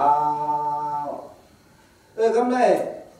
แล้วว่าอันเหมือนหมอยาวนั้นเขาสำคัญเป็นโชคลาภโดยแทงคอหรือพระเป็นเจ้าเขาว่าวนเขาเนี่ยอันอยู่ซ้ำเจ้านั้นเจ้าไหนตัวซาแห้งโมหะแห้งอันว่าในเรื่องมันจะด้วยเหตุปันกรรมฐานน่ะกรรมฐานอันจะปันเหมือนนั้นบางเมียวก็ถูกเมียนเอาเสื้อเอาตื้ออยู่เนื้อกับเขาปันเขาเหมือนต้องนำทั้งหลายเหมือนเมตตาภาวนาไหนอ่อนกันรับน้ำห้อนน้ำแล้วเวลาแทงคอหนึ่งพอสู่อ่อนกันรับเป็นที่สังหารไหนอุเบกขาภาวนาเอียงก็อุเบกขาภาวนาอันนั้นพอสู่มีเจ้าป้าเลยเอาลัดเอาห้องพระเป็นเจ้าเรียกว่าสอนไว้บันอยู่เมตตากรุณามุทิตาอุเบกขาน้ำสังสีเสร็จแต่เดี๋ยวก็เป็นน้ำเมืองกุลน่ะเมื่อเขาเจ้าก็อยู่เจ้ากินทางของน้ำเมืองกุลได้เพราะว่าใครเป็นกุลดีเพราะว่าใครเป็นอ้อยก้อหลีเป็นใครเป็นไฮเป็นอ้อยก้อหลีเขาเพราะไหนได้ก็ดูอยู่นั้นลองไล่สี่ไล่นั่นสี่เฮ็ดก้อเบอร์นึงข้อที่หนึ่งเมตตาเอาน้ำใจเมตตาสี่เฮ็ดก้อเบอร์ซอยแถมเบอร์ให้เบอร์ว่ามีดังซื้อสาหันลีเนื้อเศร้าเก่าการนั้นขอดวนสองกรุณาญามือหันเบอร์ทุกอย่างขันใจในก็สร้างคัดเสริมสวยแถมมันเบอร์ลูบันเบอร์อันเป็นขึ้นสร้างขึ้นสูงมากเนี่ยก็สร้างผมทรงซองเบอร์มุติตาก็ได้แทนคอนะครับเป็นอุเบกขาเนี่ยเป็นน้ำเสมียวเหล่านั้นน่ะเมตตาความเสกรุณาความเสมุติตาความเสืออะไรก็อันแทนเสนั้นเป็นอุเบกขาเหมือนว่าน้ำเสเมตตาเนี่ยเป็นน้ำเสมียวเหล่านั้นน่ะน้ำเสอันหมดซอยเปิดหิตาการะโพธิว่าภายปาลิน้ำใสอันจะหมดสวยแถมมันเบิร์นนั่นเพราะอะไรสิอันนั้นเป็นเมตตากำในกรุณาสัมลูหันเบิร์นทุกอย่างขันใจมากเนี่ยก็ลูบันเบิร์นที่หมอสาวก็ลูเอ็มก็เอาเงินเอาข้ามเอาพิสิโคของกับสวยแถมมันในกายกรรมเมตตาวสีกรรมเมตตากายกรรมกรุณาวสีกรรมกรุณาศพกอลัดตัวกอเฮ็ดใส่กอวนว่าไหนสิอันนั้นเป็นกรุณาอันเขาลูแล้วเจ้าก็หันเบินขึ้นสร้างขึ้นสูงยาวว่าหันเบินขึ้นสร้างขึ้นสูงหนักนั้นเขาเดี๋ยวให้อะไรเนี่ยเลสิเกเหตาฮาว่าไงไปจะไล่มันนะไปจะไล่ผู้ดีคนเนี่ยเพราะว่าเขาเจ้าก็หันเบินขึ้นสร้างขึ้นสูงมากมีเป็นกัดเย็นเสื้อสามน้าเลยเขาเจ้าก็สิเกเหตาลำยาลำเก่าว่าไหนเลยก็เป็นไล่อยู่เสาการอาผู้สูงเป็นไล่อยู่เสาคนเบิดคนเด้อเขาว่าเป็นไล่อยู่เสาผู้ดีคนเนี่ยเขาจะทำแต่เลยเป็นไล่นั่นเนี่ยดูไล่โคมซ้อมซ้อมเป็นไรให้นำก็เพราะหันกันขึ้นสร้างขึ้นสูงมามีลีเป็นลักแหลมและเซลมาเพราะอะไรสิอันเขาจะก่อซ้อมซ้อมอันเขาจะก่อซ้อมซ้อมนั่นความปาริสัตย์ว่ามุทิตาอุเบกขาเนี่ยทำอยู่ในเกศเขาสามปาแล้วนะซ้อมซ้อมก่อนจะดูก่อนจะซอยแถมเพื่อนก็มันอยู่ห้างมันเก่าอยู่ห้างเก่าแล้วมันมีการดูแลขึ้นสร้างขึ้นสูงก็ให้มันขึ้นสร้างขึ้นสูงซ้อมกับมันทีละ มันมีกรรมตราหรืออะไรต่ำยอดตกอย่างนี้ก็กว่าทั้งมันเนี่ยอะไรแบบอะไรมันเนี่ยมาว่าพวกป่องเสือเส้นนั้นก็ได้ซื้ออันนั้นเป็นน้ำเสืออุเบกขาพวกนั้นก็เขาคิดทักกันโดยรู้น้ำเสือสีเส้นในเขามีหลายเส้นป่ะมีอยู่ทั้งสีเส้นได้ของมีอันน้ำเส้นได้ก็ตื่นมีเพราะว่ายามทองยามเฮ็ดยามเล็บเฮ็ดยามทองยามยินดารายามหูหลอกยามคือความสอนมาเลยก็โมเอาเสถีว่าบันตีศพว้วนบันตีเสือเอาตัวเฮ็ดบันเลยก็ยามเพมันนำน้ำเนี่ยต้องสั่งมือกันเมื่อเจ้าเขาไปลงขึ้นมาเจ้าเสียวของสอนมาเจ้าเสียวข้าเหนือข้าวันเหนือรู้เสือเฮาซื้อสากลางคืนเนี่ยบ้านอยู่เนาะกลางค่ำไอ้วันเนี่ยกลางคืนบ้าอยู่วันไหนอ่ะอันเขาพึ่งว่าบันดีโซ่บ้างหลังนั้นใครเห็นพวกเราก้อนหนึ่งแหละก้อนหนึ่งมีเมตตาเดียวกันอันนั้นเป็นไล่เสาพวกเราอันที่ถูกบอกความกันจนหันนั้นก็ได้เพราะเป็นนั้นว่าอะไรจึงบอกว่ามีเมตตานั้นมีที่มโหสถผู้ดีก้นแบบเขากรุณามุทิตาอุเบกขาบทนั้นนั่นก็มีที่มโหสถผู้ดีก้นแบบเอเสนเพราะนั้นก็อุเบกขาพอนั้นเป็นน้ำเสียงเยอะเลยนั่นแหละเมตตาก็สึกเฮาสวยก็สวยกรุณาหันเป็นขันใจก็จะดูแลมันกะมันมีดูแลขันใจเลยมันขันใจหังมันว่าในนั้นว่าไหนสิขนาดเป็นอุเบกขามุทิตาหันเป็นคืนสร้างคืนสูงเลยส้มก็ส้มมันมีกรรมอะไรคืนสร้างอะไรมันคืนคนนั้นกรรมมันดีมันมีการดีกุศลเลยมันคืนซ้อมกรรมมันเพราะเป็นนั้นก็ได้ถึงบอกว่าเป็นอุเบกขาให้เสนอนะแล้วในอุเบกขาเนี่ยก็พระเบียนจะสร้างไว้สั้นเดียวกันดังทานเมตตาเป็นเมียวอันดีเพศเดินหนังเก่าเป็นเมียวอันให้อันก็เมียวอันดีเพศเดินอันว่าเนี่ยไปมีดีมโหสถเขาเศร้าก่อนหนังคือเดมีไปมาหนังคือเดมาคัดเสือม้วนปันคุกสลายปันว่าปันเมื่อไปมามีดีมโหสถคัดเสือว่าปันที่ศพว่ามันมามีดีศพยาซับปากหึงไม้อะไรก็สำคัญไหมวัวเราปันมาดีเสือวัวเราปันมาดีเสืออะไรก็ให้สับเป็นตั้งผู้เสือบอกว่าปียาวเข้าหึงเห็นเสนอนั่นก็ได้สิอันนั้นเป็นภาวนาเมตตาก็ดูใกล้เพศเดินมันให้มันมีนำที่มโหสถกรุณาก็สับดูใกล้เพศเดินมันให้มันมีนำที่มโหสถมุทิตาเราโฮมส้มซ้ำมันก็สับดูให้มันใกล้เพศเดินมันให้มันมีนำที่มโหสถตัวไหนอันเขาพูดสักคำนำได้เป็นเมตตากรุณามุทิตาสามข้ออันเขาไปพูดสักได้คืออีกอย่างไรคืออุเบกขาคืออะไรก็ก็ได้เขาอาเสียกับอันกันวนเราอุเบกขานั่นแหละอุเบกขาพอนั้นพระเบียนเราสร้างไว้สอนเหมือนกันนั้นเมตตานั่นก็ให้ใกล้เพศเดินเลยว่าเวลาจะเสียวคำว่าเอาละเอาหอยุก็มันแรงเพราะมือรู้แต่เขาไล่เพศเดินเม็ดเอาไล่เพศเดินอุเบกขานั่นเรียกว่าเรื่องอะไรกรรมสกาว่าอีกเหรอกรรมสกากรรมเผยกรรมมันบุ้ยว่างาไล่เผยงาไล่มันนิพพานเผยนิพพานมันต้องใจเรื่องอะไรเนี่ยสามเป็นสามนิพพานว่าบอกเป็นสามนิพพานว่าห้างเป็นยาวสองเขาตั้งคือหรือคือสองเขาเสียไว้ปันเท่าเหตุอีหรือเสียไว้ปันเท่าเหตุอีโยสามหลุดตุ๊กอะไรกว่ามันเรื่องเศร้าเทวดาเขาคุณโลกามาสารศาสตร์เขาอันวันไหนเจ้านะเกิดรวบทุกยาปันพระเป็นเศร้าสิแล้วเหตุการณ์มุกกันให้สารคัดพระเป็นเศร้ากำเนิดสุดมาลายเสียงการสุดมุนเพื่อจะได้เส้นกลางสุมุนไปแล้วก็ตกถึงเมืองอเปสีจันตกถึงเมืองอะไรจองเขาสู้เขากว่าหรืออันว่างอะไรแผ่นอะไรมันนิพพานแผ่นนิพพานมันหลงเสือการในเขาสำนักหลงด้วยเนี่ยเหมือนเจ้าเขาว่าเสร็จกันได้ออนมันดังโซเชียลหลงเจอได้นะกามเขาสองเหมือนกันเหมือนกันนี่กามไผ่มุนมัดหางพางก็เหมือนกันเสียงก็เหมือนกันดั้งอย่างดั้งสูงเหมือนกันอายุเหมือนกัน เขาเกิดเหมือนกันต้นเสยก็เหมือนกันกำลังสู้มาได้ก็เหมือนจะเขาว่าเมื่อไงกรรมมาสกากรรมไผ่กรรมมันเว้ยงาลายไผ่งาลายมันกันหน้าหนึ่งเว้ยเนี่ยสองชาเส้นหน้าก็เป็นงานมาดอกเปลือกนั่นเป็นกรรมไผ่กรรมมันในก็ตาเศร้าก็ตัวสร้างนั่นเหมือนกันกรรมสกกรรมดายาโดกรรมโยนิกรรมปันดุกรรมปฏิสรโนพระเป็นสอนในปัญจเดชนี่นำสรุปเป็นขานั้นกรรมสกโคสุดดูก่อนวันนี้เป็นกรรมเขาเป็นตั้งให้เขาขนาดหนึ่งกุย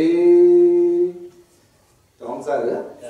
สารว่าทุกข้อเนี่ยก็เขาเหตุการณ์แต่ทุกข้อเลยทุกข้อกันเหรอสารว่าหลุดทุกอะไรก็เขาเหตุการณ์ดูแลทุกอะไรเลยเขาทุกอะไรกว่าต้องใช่หรือเศร้าเขาก็ต้องตอนนั้นนั่นเขากรรมสกโคสุดดูเขาก็เป็นตั้งให้เขาไว้พวกเขาเหตุดีก็เขาได้ตามดีพวกเขาเห็นให้ก็เขาได้ตามให้เนี่ยพวกอ้วนปันเส้นไหนมาวันนั้นเป็นน้ำเสืออุเบกขาปองใจว่าเราปองเนี่ยกรรมสกโคสุนดูเหมือนเส้นเมื่อเดียวว่าเสร็จแล้ววันที่มันนำสวดเส้นลงหรือจ้องในอันวัดตั้งใจดีๆเป็นอิสระในแคบดีนั้นถอดไว้ก็ดีผมคนละจ้องที่ดินคนละจ้องในของใส่เลยว่าแคบดินกลางอย่างนี้แคบดินซึ่งมาลีเป็นข้อไหนซื้อแต่กาข้อนี้แคบดินนั้นนั่นน่ะแต่ติดไว้ยอเคพูดพูดมากต่อยไว้แคบดินเขานะโคส่วนตัวเขาอันนั้นจะเขาตั้งใจเลย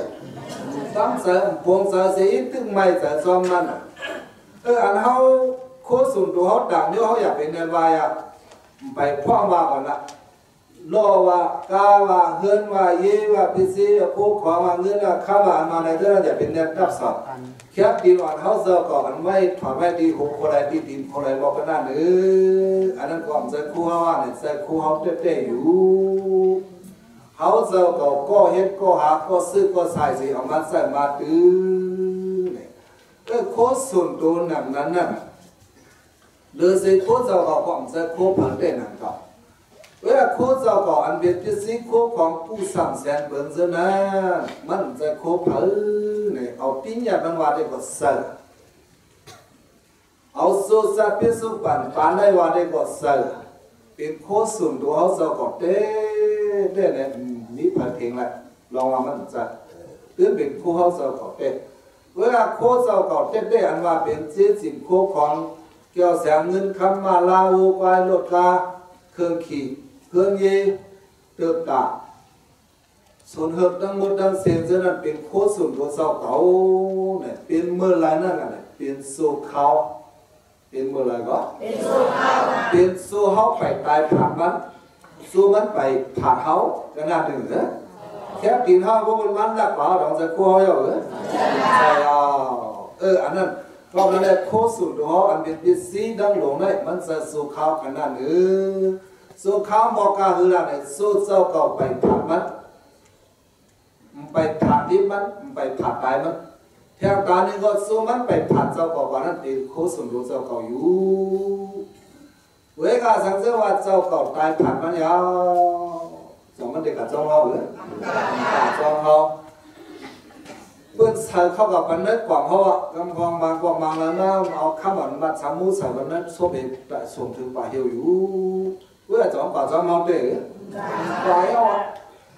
ส่งถึงให้หอดป่าเหี่ยวกันนั่นเองไว้เวลาก่อนสร้างมันมาส่งป่าเหี่ยวเขาแต่มุดีปองดีๆแล้วตลอดมื้อคำสารส่งคนหลายนัดใส่ได้ใส่วันนั้นส่งคนตายไปคนตายนั่นไรกว่าเนี่ยมันไรเอาอ่ะอันมันตายอะไรมันกว่าแถวนั้นมันกลับเป็นหูเพราะว่าเราถุงเราตีเราอ่องเราก็พังเพื่อขับตายลงว่านั่นได้ก็ถึงกว่าที่แล้วนั่นแหละถึงกว่าที่ป่าเหี่ยวกันนั่นเสือวิ่งเห็นมันอันโดดเตะสันทีแทงกว่าแถวนั้นเมื่อไหร่สิกว่าแถวกันแล้วก็ดีคุณยาลาสมมันป้ากว่าคำมันนั้นก็อะไรสิป้าอันมันป้ากว่านั้นจะเรียกว่าอะไรเนี่ยคุกของสุ่มตัวเขาเสือก่อนเขาเสือก่อนเห็นมาอะไรว่าอะไรปองเป็นมาได้มันเป็นสู้เขากันนั่นสู้เขาบอกกันคืออะไรเนี่ยสู้เขาไปผ่านมันไปผ่านเขานั่นเป็นโคเขาอยู่เพราะมันผ่านเขาอันนั้นเพราะเขาผ่านมันได้กล่องเสือโคเขายาวนั่นตอนนั้นหลวงพ่อกล่องเสือปันมือพิซิโคเขาแล้วแม่แท้ โคของแทงอันเดิมพระเป็นเจ้าสังเกตนั่นเป็นโคของเยอะแล้วนะกรรมมาสโกโคสุนดวนมาเนี่ยมันจะเสียสิ่งเดียวเป็นอีสังอะไรเป็นกาเป็นอีอย่างก็เป็นกรรมเป็นตั้งเหตุเมื่อเร็วได้เก่าเขาอ่อนกันมาเหตุการณ์ภาวนากรรมฐานที่เกี่ยวหลวงวันให้ในปริสารมิกายก็ยกเกี่ยว350ก็นั่น350ก็ได้จะเป็นหมอเป็นสาวเดมีจะเป็นโกนแบบเมียนแบบเดมีจะเป็นข้าวจะเท่าจะกี่ก็มีเนี่ยเพราะนั้นก็เขาจะทำได้ปอดเดียวอันเด็กเขาไม่ให้ผู้สูงหังคุยดีเกี่ยวในสองป้าแต่พอจะเฮิร์นดีเฮิร์นนั่นเหรอจะได้ปองใจกันของนั้นการกรรมตระเขาเสิร์ฟก่อเฮ็ดตรงนั้นมันเป็นตาเขาเสิร์ฟก่อเว้ยพวกเขาเสิร์ฟก่อเฮ็ดอีกก็เป็นรองดีตาเขาเสิร์ฟก่อพวกเขาเสิร์ฟก่อเฮ็ดรองดีก็เป็นรองดีตาเขาเสิร์ฟก่อกันนั่นหรือจริงเลยข้อนั้นเลยพระเป็นเจ้าสอนมันไม่ว่าตาดีมีน้ำสังอุเบกขานะกรรมมาสโกโคสุนดูก่อนว่าเนี่ยเป็นกรรมตระเป็นทางเฮ็ดก่อกันนั่นหนึ่งกุยเสียสิ่งโคของอันนี้มาอะไรว่าอะไรปองเป็นอิงเลยกรรมอย่างวิริยะสามโยสิไรมาเสนันได้ก็ใส่โคสุนโดเจ้าเก่าอยู่เสียแล้วก็เป็นโซเกียโซเขากันนั่นเลยมันจะจับปียาวเขาหรือมันจะจับได้เขาทั้งสามสระตาเด็กกว่าแทงได้เขาทั้งสามสระนั่นได้ก็โคสุนโดเก่านั่นเป็นกรรมตระเก่าบุยเนี่ยพวกโมวนปันเสนันก็ได้ถึงปองว่ามีน้ำเสืออุเบกขาย้อนนั่นแหละสู้ไปวนตัดลองเพื่อนั้นวนตัดตัวก่อนนะกรรมสโกโคสุนตัวก่อนมาไหนเป็นกรรมตระเขาวิแทนคอเดิมพระบิณฑบาตสอนมันว่าอะไรเนี่ยกรรมจายาโตจายาด้านเนี่ย40อันเขาเศร้าเขาหลุด10ปุระ40อันเขาเศร้าเขาหลุดปูเนี่ยมันจะเลยวนคือกัปปารังปอเมปอเตเมวามิวน่ะวนกัปปารังก็ปอเตเมวาเสื้อเปิลเป็นโปเตเมวานั้นเปิลมีเงินมีคำไว้ปันลูกหลานเปิลดอกจ้าเหรอจ้าอันจะโปเตเมวานั่นล่ะเข็มมันบางก็ไว้เนาะเสียงได้อยากเป็นแบบว่าเข็มบางก็มีไว้ตัวเทว่าเป็นโก้ในเรื่องกันใหญ่ขึ้นมากกันนั่นเกิดมากกันนั่นกุยตาลูกมันเด็ดสืบพุทธเต้นต่างกว่าวันข้าวเมื่อนาเติบให้มีเติบน้ำมีมาลาวุ่นวายจังมีเพราะนั้นก็เงินคำนี้อะไรเงินคำก็มีอีสังอะไรมีสังปานเห็นเมียวการตระกูลอะไรเมียวนั้นก็มันทำหมอมีเสื้อนั้นก็เป็นพ่อแม่เพื่อนนั่งเก่าเป็นถือว่ายาวเป็นพ่อเป็นแม่ยาวได้เลยมาเลยพระเป็นสาววนกันมานั่นแหละกายดัดเส้นสีมันถูกพูดออกมานั่นแหละวนกับปะลองพ่อแม่เขาเสื้อมีเส้นสิบโคของกองไว้บรรดาลูกหลานในเส้นนั้นย้อนเบอร์ว่าปวนเขาเนี่ยปวนลาลองเสียจิตโคกของอันพ่อแม่ยังเฮ็ดไว้นั่นมันป่องสง่าเลยตระอันพระเป็นสอบเขาว่ากรรมตระเนี่ยก็มันเป็นเสียจิตมันเขาสอบกุลูปูนะครับเพราะเอาอันนั้นมาเฮ็ดอุปมามันนี่ลาดเนี่ยก็มันป่องสง่าอีกหนึ่งเลยพระเป็นสอบสว่างกรรมทายาโทเสียสิมันเขาเศร้าเขาเดือดสืบพูดว่าเด้อเขาดังสัมสราเนี่ยก็มันจะอันพ่อแม่เขาปันเขาไว้เอาเด็กอีสานปันเขาไว้อะไรเป็นตั้งเฮ็ดเขาเฮ็ดลองดีมากนำก็เขาจะได้พูดลองดีกว่านำเราเฮ็ดลองให้มากนำก็เขาจะได้พูดลองให้กว่านำกันนั่นหนึ่งบุ้ยนี่ว่าหมอวนปองนั้นก็เป็นผู้ไปขาแล้วนั่นเนี่ยการมาย้อนนี่ลองตังย้อนนี่เนี่ยเป็นลองตังลองตังอันเขาเจ้าก็เลยยอมมาว่าเว้นลงเนื้อสัมสราได้เนื้อข้าวดังเป็นสุปันได้กำมือกว่าดังหอมกำมือมาดังสร้างกำแดนมือได้กำแดนมือหรือกำกว่าดังกำกว่าดังได้ลองผ่อนลองมัดลองเปิดกล่องไม่ถึงเขาลองเขากล่องไม่ถึงเปิดเว้ยกำมีลองผ่อนลองมัดอยู่ครับผามันกูก็ย้อนนี่นะอันเขาเลยหย่องเลยมาเลยเท่าเลยตองลงกูมือกูวันจอมันเจ้านั้นเจ้านี้อันว่าไหนเจ้านั้นมีอยู่ครับผามันย้อนนี่ลองตามผ่านลองตามมันเส้นพระเป็นสวะเขาเลยกว่าได้กว่าซ้อมกรรมเขากันนั่นมาปองมาแล้วได้กว่าซ้อมการว่าในศีลได้ก็กว่าซ้อมลองเลยกว่าซ้อมลองข้างเลยกว่าซ้อมปู่ลองได้ลองก็เพราะว่าการทำเนี่ยก็เพราะว่าเรียนซ้อมสู้ดังนั้นดังนี้อันว่าไหนเส้นกว่าห้ามป่าห้ามมันอยู่เวลาอันค กว่าดังลีดังงามเลยก็กว่าเนื้อสุสัตพิสุป่าเนี่ยก็อาสาหังหยองซ้อมก็นั่นก็ได้กว่าซ้อมการลองนั่นลองได้สีดาก็เวกาพอถึงดีกว่าเนื้อข้าวดังสัมสรามาเตว่าไรพันธิกาสูงเท่าไหร่กามเฮาเวแต่เนื้อกามเฮาเจ้าก็เวอันนี้สูงเฮาเจ้าก็พวกเฮาเจ้าก็มีกามดีกามเฮาเด็กอ่อนเฮาหัดถึงตีนดีพวกเฮาเจ้าก็มีกามดีมีกามอันหุกอันให้ว่าไรก็กามอันหุกอันให้นั้นตีสูงเฮาก็หัดถึงตีซ่าอีกเนื้อเลยเรานั่นแหละกามมายอนีวะนี่ก็เป็นตาที่วนอะไรมาอุเบกขาก่อนเนี่ยตาสุนทรการในบรรทุกโอ้ยก็โอ้ยเสร็จปีน้องสายเสื้อเหินเงินทงที่ทงเท้าลงไว้ก็นั่นเตาขวดสองทงปลายเสือมันทงแล้วทงแท้ละลูกอ่อนเอากันใหญ่ๆเอาลูกอ่อนสองก็ปองลูกอ่อนสองก็เอากันยาวเปลี่ยนคิดลองได้ลองกันเดี๋ยวสามารถคิดลองได้ลองทุกทีเอากันแทนกันหนึ่ง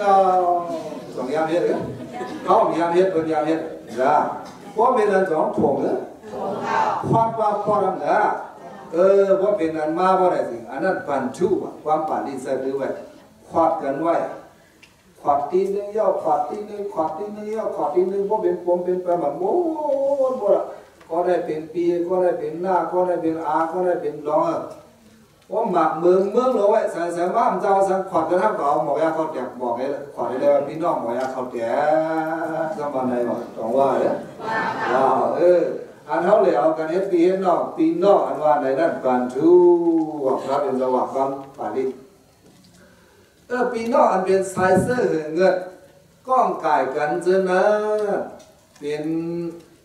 เอาเนื้อเลือดพอดกันเป็นปีนอกกันมากองนี้มันก็มังเงาได้ก่อมไก่กันไปทำอิงกันมาเงาก่อมไก่ไปก่อมอิงหมอยาเขาแต่ท่านป้ายถึงกันมาไหนแหละทงที่ทงเท้าลงนั้นโลกาไหนอันปุ๊บฟ้าลงซึ่งนั้นมาปออินเดินลองเปิดในเขาอะไรกว่ามาปออินเดินลองเขาเปิดอะไรมาในจองอะไรไ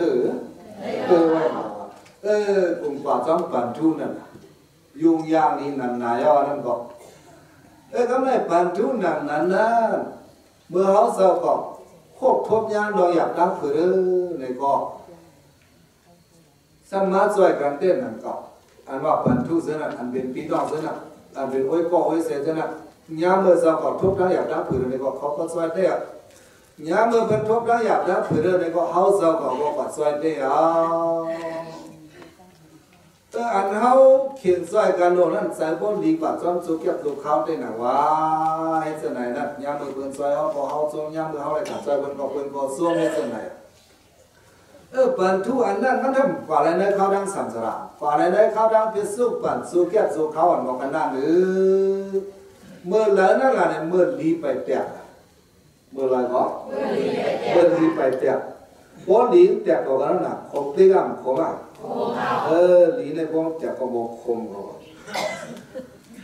ก็พอลีแตกกันนั่นแหละตัวหนากันแล้ว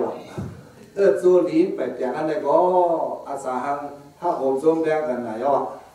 อินเดียเลยลองซึ่งนั้นมันไรเมื่อไรนั่นแหละไรโซแก้วโซขาวโซลีมันไปแตกแทงตานี่ก็โซไปตายผักกันเวลาสังเกตว่าลีมันแตกเอาไปตายผักกันเสียดายกองเมื่อตึ้งวิ่งแล้วเมื่อกู้ในพอลีแตกเอาในก็ต้องตัวหนากันแล้วอย่างที่ว่าตัวหนาดังข้าวน้ำขาเนาะเด้อก็เป็นนั้นมาวันนี้แตกเอาดีสลายมันอยากเวลาแทงร้ายหนึ่งลีมันแตกเสียดายเวลาอันเดียวสัมธรรมดาในเมื่อกู้เราในอยู่ซ้ำอันนี้สร้างมาแล้วนะสร้างตายนี่พอตายมากกันได้กาเป้ใครหักกันละบรรทุกซะนะใครห้ามไปก็ห้ามละการอะไรตายผัดกันกว่าที่กันนั่นอันตายผัดกันกว่านั้นนะพระสังกัดจ้องผ่าละเนี่ยพระป้องกัดจ้องผ่าละ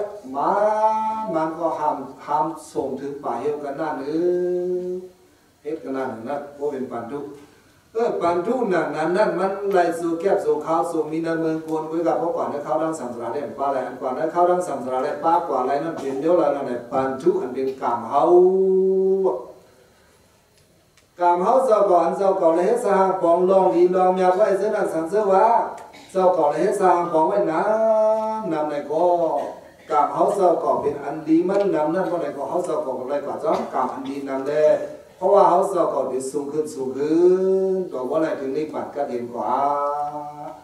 สังเกตว่ากามเขาเศร้าก่อเฮ็ดอะไรเฮ็ดไม่อันฮุกอันให้มันนำอันดีมันเอ็นอันดีมันก้อนนำอันดีมันแห้งนำหนาอาลาก็ไหนก็วันทุกเขาอันเป็นโอ้ยก็โอ้ยเสียเขานั่นกามเขานั่นเป็นอันฮุกอันให้เลยซ้ำป้าเจ้าก่อก่อนเนอะเพราะว่าอันฮุกอันให้เฮ็ดจังได๋กามมาบันทุกแทนข้อนี้แต่ได้มีอุเบกขามาพระเป็นเจ้าปานังไขสวัสดิ์กามมาปฏิสรณาที่ปึงอีกกันมาได้เป็นกามเขาเจ้าก่อเว้ยที่ปึงอีกเขาเป็นอีสังก่อนกามเขาเจ้าก่อกามมาสโกกามมาทายาโดกามมาโยนิกามมาปันดุกามมาปฏิสรณาที่ปึงอีกเขาเจ้าก่อเนี่ยเป็นพระไหนวาลายะไหนวาลายะเวกาอันนั้นพระเจ้าก่อปึงอีกก่อนพระเจ้าก่อปึงอีกไว้แบบนั้นก็ห้ามอะไรห้ามความมูห้ามสองมีอะไรเมื่อเขาเนี่ยเพราะเป็นนั้นว่าเนี่ยกองมูนั้นเป็นที่ปึงอีกเขาเนี่ยว่าไรเวกาใจเต้อะไรถึงเจ้าเพราะถึงดีมันดูแลควายก็มันก็ควายมันพวกเขาเจ้าก่อลูกเขาก่อลูกเขาตายเขาเนี่ยกันนั่นกันนั่นที่ปึงอีกเขาก็ในเขาปึงอีกนะเขาปึงอีกก็เสียวันให้เขารู้ลองดีอีกลองซ้ำมันจะสุดเจอด้วยถึงเขาอยู่อ๋อเนี่ยเจอสุขแก่สุขเขาใส่กันหรือเปล่าใส่สุขแก่สุขเขากว่านั้นเขาดังสัมสลายต้องจะเสียวันให้ได้จ้องสูงเขาหรือจ้องสูงเขามันก็กว่าสุภาพมันดีกว่าเหี่ยวกันนั่นอยู่เนาะ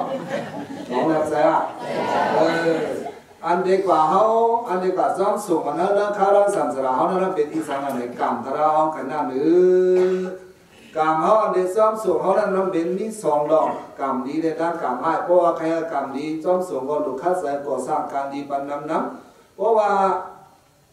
แค่กรรมอันดีนำในก็แค่กรรมอันดีจ้องสูงในก็หรือเหตุการอาคุสุหังนำไปแล้วกว่าจ้องการอาคุสุเพราะเป็นนั้นก็แต่เดมีน้ำใจอุเบกขามันพระเป็นเจ้าปัญญาใครใส่ไว้หาขอกรรมสักก็โคสุนโดนมาในเป็นกรรมตราเกวิกรรมทาดอสิมันก็เจ้าเกาลูพุทธในเป็นกรรมตราเกวิกรรมโยนิลองด้านเจ้าเก่าอันเก่าเจ้าเก่าที่ได้กว่ามายังไปเจ้ามันได้เป็นกรรมตราเกวิกรรมบันทุโอ้ยก็โอ้ยเสกก็เป็นกรรมตราเกกันด้านหนึ่งเว้กรรมโยนิที่พึ่งอิงออกกรรมปฏิสรณะที่พึ่งอิงเอาบ่เป็นกรรมตราเกวิอันว่าพึ่งอิงก็นั่นให้พอเลี้ยงเมนเลี้ยงอันว่าในฉะนั้นสุขเกียบสุขเขาเว้อันดาที่ก่อนให้เขาดังสัมสระจะได้ว่าอะไรก็เป็นกรรมตราเกวิเนี่ยให้โมวนกันคอนนั้นว่าโมวนกันนั้นยาวเนี่ยวนดาส่วนตัววนดาส่วนตัวยาวกันในไปการเดี๋ยวเลยวนบ้าดาเปิดวนด้วยลองเปิดเฮียงเลยเดี๋ยวเลยวนลองเปิดละว่าห้องวนป้าลองเปิดนั้นมันไปยาวตัวก็สังเลยมันยาวตัวละไหนห้องไปตื้อเลยอุปทานเฮ็ดจังได๋ไปตื้ออะไรหั่นก็อุปทานนั้นมันเสติเสหอยเสติหั่นก็เสติเสหอยอันเสติเสหอยมีเงินเสติเงินมีคำเสติคำมีลูกเสติลูกมีหลานเสติหลานมีพ่อเสหินเสติพ่อเสหินมีแม่เสหินเสติแม่เสหินพวกเราจงเฮ็ดเสติแท้ของจ้าเพราะเป็นนั้นว่าอันเฮาเสติดอกนั้นซะนั้นความปาลีเสติว่าอุปทานะว่าอุปทานะนั้นอ่อนกันไม่เป็นว่าอุปทานเอาความปาลีรู้ใส่ตื้อบอกว่าเป็นเนื้อเลยนั่นแหละอุปทานเนี่ยสักหาวแห้งตึ๊ดผักบ้องไหลเหมือนเจ้าแผ่นอันเลยอันขว้านอันเลยอันไม่อันเลยอันพวกใครมันจับกันในตรงมันเลยเจ้าอย่างเนาะเพราะเอาอย่างมันเนี่ยสายอะไรขึ้นตึ๊ดผักของอะไรขึ้นเนาะไหลเอาว่าอันจับกันแห้งเรื่องนั้นความปาลีจะดูว่าอุปทานะเหมือนหือเนี่ยเหมือนเจ้างูอมเข็มเมื่อนั้นก็สาวอุปทานมันเหมือนงูอมเข็มเขาหาเสียงการเสียงเนี่ยมีทั้งผ่านมันผูกก่อเป็นเสืออีสามเต้ๆอะไรตันนายมาหน้าเด็กที่ใส่3 เส้นพันโลกันพวกนี้เส้นเดียวกันเด็กตึ้งไงแม่เป็น3 เส้น พันซับกันมาแล้วว่าไหนก็สองเส้นอย่างนี้ก็เปลี่ยนเสื้อ3 กิโลอะไรได้มันไหนเอาอ่ะนะของบัดจ้างคนไรเอาอ่ะก็เพิ่นนั่งเสื้อ3 เส้นได้มาขวัญซับกันยาวเห็นเลยพันกันขึ้นเลยข้อว่าอุบัติฐานด้านหน้าเสื้ออันคาไลอันนี้อันไหนอันที่จับหรืออันนั้นอันไหนมานะเสื้อเคยสามเคยแมนทิที่ไปหันอันว่ามันถูกมันเมียเลยอันว่าไหนนะผิดเปื้อนเสียแล้วก็ตึกหันมันเมียเลยว่าไหนทิที่เอาด้านหน้ามานะทิที่เสื้อ3 เส้นขวัญพันกันเลยข้อว่าอุบัติฐานอันว่าไหนนั่นเส้นนั่นสองเขามีต้นสามมือเขาตกคือแคบกินแต่สองเขาใส่ติ๊กแคบกินเขาเลยใส่ติ๊กอันนั้นเขาไปรับอย่ารับน้ำเพราะว่าเงินข้ามแก้วเสียงก้าตัวอะไรเฮ้ยอันมาไหนจะได้อันเขาจะก่อห้าผมส้มเปี้ยงไว้ตั้งหลงตั้งหลายนั้นมันมีอย่างที่นั่นฮะเนี่ยที่มโหสถเจ้าก็มีอย่างแต่เนี่ยอย่างนี้ที่มโหสถเจ้าก็นั้นเป็นอีสานเนี่ยตัณหามานะทิฏฐิหลายเส้น3 เส้น3 เส้นได้ป้องกันนี้ข้อว่าอุปาทานจะติดจะห้อยอันนี้อันไหนอันว่านั้นเป็นน้ำ3 เส้นนั่นน้ำ3 เส้นนั่นเพราะว่ามันได้ติดยาวซับยาวแห้งยาวว่าไหนมันพาอะไรง่ายๆเมื่อก่อนจะยาพันธกรรมในเท่าก่อนหักหลานนั้นหนาวหักเตะหักวันนั้นก็แค่หลานนั้นหนาวลงหิมะนั้นตัดเสียแค่หลานนั้นหนาวลงหิมะนั้นตัดเสียสองคนเหมือนกันหรือก็อายุ80แล้วก็อายุเท่านี้18 โคสองเหมือนกันเนี่ยเสื้ออันเป็นอายุ18 โคนั้นเป็นเคยเต็มเคยล้นเคยยกเคยแหวนเคยกว่าหาโอ้ยก็โอ้ยเสียข้าวหอมทั้งซาในสองเป็นอะไรเนี่ยก็ในห้องอายุ18 ชิว่าในสมัยคอมเมนต์ไว้น้องเมนคอมเมนต์เนี่ยเพราะอายุ18 ชิว่าเมนคอมเมนต์เนี่ยอะไรจ้าอันเป็นตึ้งเล็กๆน้อยๆแต่คนพวกใครอยู่จำเอาอยู่หรือใครอยู่ยากอันนั้นเขาจะมาเป็นนายเบอร์ในก็เสด็จจะไหวหลานอะไรว่าพอถึงเข้าหัวคำอะไรก็ให้ขึ้นหลานของมันนั้นลงหิมะนตัดสิเพราะนั้นที่มโหสถก้นเท่าเพราะนั้นเป็นอีสานอะไรอุบัติการติดสังหารเนี่ยติดที่หลานมันน่ะจองกองเจอเขาจะไหนน่ะจองมีเจอหลานเนอะดีจะอุบัติการคนนั้นนะอันนั้นจะส่งให้เจ้าก็เป็นเพเทศนานั่นเนาะเขาเจ้าก็มีคำว่าเขาผังไว้ผังไว้ที่นั่นที่ไหนเนี่ยอันเขาเจ้าก็ผังไว้นั่นจะเขาจะบุกไปนั่นแต่เสียว่าอันเขาจะซักคำของนั้นที่นั่นฉันจะว่าพลึกในเครื่องกลางไอ้ลูกหายใจควายกันนะกินแล้วนะว่าไหนคำเขาอันเขาผังไว้ผังแล้วในหูซ้อมเนี่ยว่าไหนเนี่ยลองซุ่มเนี่ยซุ่มเนี่ยเสือเขาซับด้วยกับตีไว้กันนะตีละตีเลยอันเขาเสือซับไว้ตีไว้เปี้ยไว้ที่คำเขานั้นบ่ไหนก็อันนั้นเป็นอุปาทานอีกเลยเสืออุปาทานอันนั้นตายก็เป็นเพียรไปเงินคำอยู่อันว่าไหนจะได้ก็พอแล้วตายเป็นเพียรว่าไหนก็อุปาทานมิติเปิดน้ำมิติเฮาอันมิติเฮาอุปาทานอันนั้นตามมันเด็กขาดนั่นพระเป็นเจ้าปันนั้นใครจะว่าเขาเพเดินอุเบกขากันเลยอะไรเพเดินอะไรวะอุเบกขาเพราะนั้นก็เมื่อไงเขาว่าการมันสกโคสุนดูของมาเป็นข้ามือในตอนนี้ว่าอะไรเนี่ยว่าอะไรอ่ะพระเป็นเจ้าว่าอย่าไปกัดทุกข์อะไรเช่นนั้นหรือที่ว่ามันเป็นโคสุนดูเจ้าก็เต้ก็อย่าไปกัดเอาเสียทรัพย์มันอย่าพึ่งปล่อยด้วยมันเลยพึ่งพาด้วยเลยข้าจะเพเดินว่าโคสุนดูเขาได้มันจะคำยาวมันเป็นกรรมเขาวิให้หมอวันปันเส้นนั้นเลยเพราะหมอวันปันเส้นนั้นเพราะอะไรจึงอันนั้นมันเป็นน้ำจะอุเบกขาน้ำจะอุเบกขานั่นก็สร้างเป็นภาวนากุศลวันก็อีกหนึ่งเลยโคความเศร้าเก่าอันเศร้าเก่ามีอยู่ตั้งเส้นเส้นนั้นเห็นแล้วก็มันจะโคสุนดูเต้เขาโคสุนดูเขาเต้แรกมันเป็นกรรมก็เว้ยให้หมอบินโดยว่ามันเส้นอาทิตย์เนี่ยสุดที่มโหสถไปมีน้ำเส้นนั่นเนี่ยดูคือว่ามันตีศพ ทุกว่ากันก็เลยก็กรรมสกโคสุนตัวเขาเนี่ยมันจะคำมันจะเงินมันจะเฮิร์มันจะกาพิธียังล่ะเป็นกรรมตระเขาบุยเขาจะขึ้นตัวขึ้นเส้นเป็นตายก่อนตั้งเขาเส้นนั่นแหละสองเส้นนั่นเนี่ยเขาก็เอาปลาอะไรเต้นหนังวันนะเขาก็หันยาวเส้นนั่นเลยก็แต่เขาสาวก่อนพระเป็นสาวสอนว่าให้อ่อนกันคุกอะไรว่าคุกสุดดูสาวก่อนเนี่ยมันจะคำยาวมันจะแคบปีนมันจะเนื้อมันจะเฮิร์มันจะกายคุกสุดดูเขาเต้นนั่นมันเป็นโคสูเข้าเขาจูเขาไปตายผัดมันจูมันไปผัดเขากันนั่นเว้ยเพราะว่าหาผัดกันได้ก็มันก็กว่ามันก็กว่าเขากันนั่นเว้ยอันเดียกว่าซ้ำเขาลงแล้วเขารักษาสระเต้โปอันนั้นเป็นอิสระในเป็นกรรมตระเป็นดังให้เขากันนั่นเลยเพราะหมอว้วนกันนั้นก็เป็นกู้เป็นขาซ้ำอ่ำหมอว้วนกันนั่นคือเด็กหมอว้วนนั้นซ้ำลูกไก่ว่าปันหายปานี้ได้ก็กรรมสโกกรรมดายาโตกรรมโยมิกรรมปันดุกรรมปฏิสรโนโคสุนโดกาวันวันเนี่ยเป็นกรรมตระเขาเว้ยสิ่งที่มันเขาลูกพูดได้เป็นกรรมตระเขาเว้ยลองตั้งเขาได้เป็นกรรมตระเขาเว้ยเว้ยลีเขาได้เป็นกรรมตระเขาเว้ยดีปืนอิงได้เป็นกรรมตระเขาเว้ยให้หมอวันกันซึ่งนั่นโยหมอวันดัดสุนโดเสาเขาย่อในตาปืนซึ่งมันก็สั่งหลวงหมอวันกันซึ่งนั่นสัพเพสัตตากรรมสกา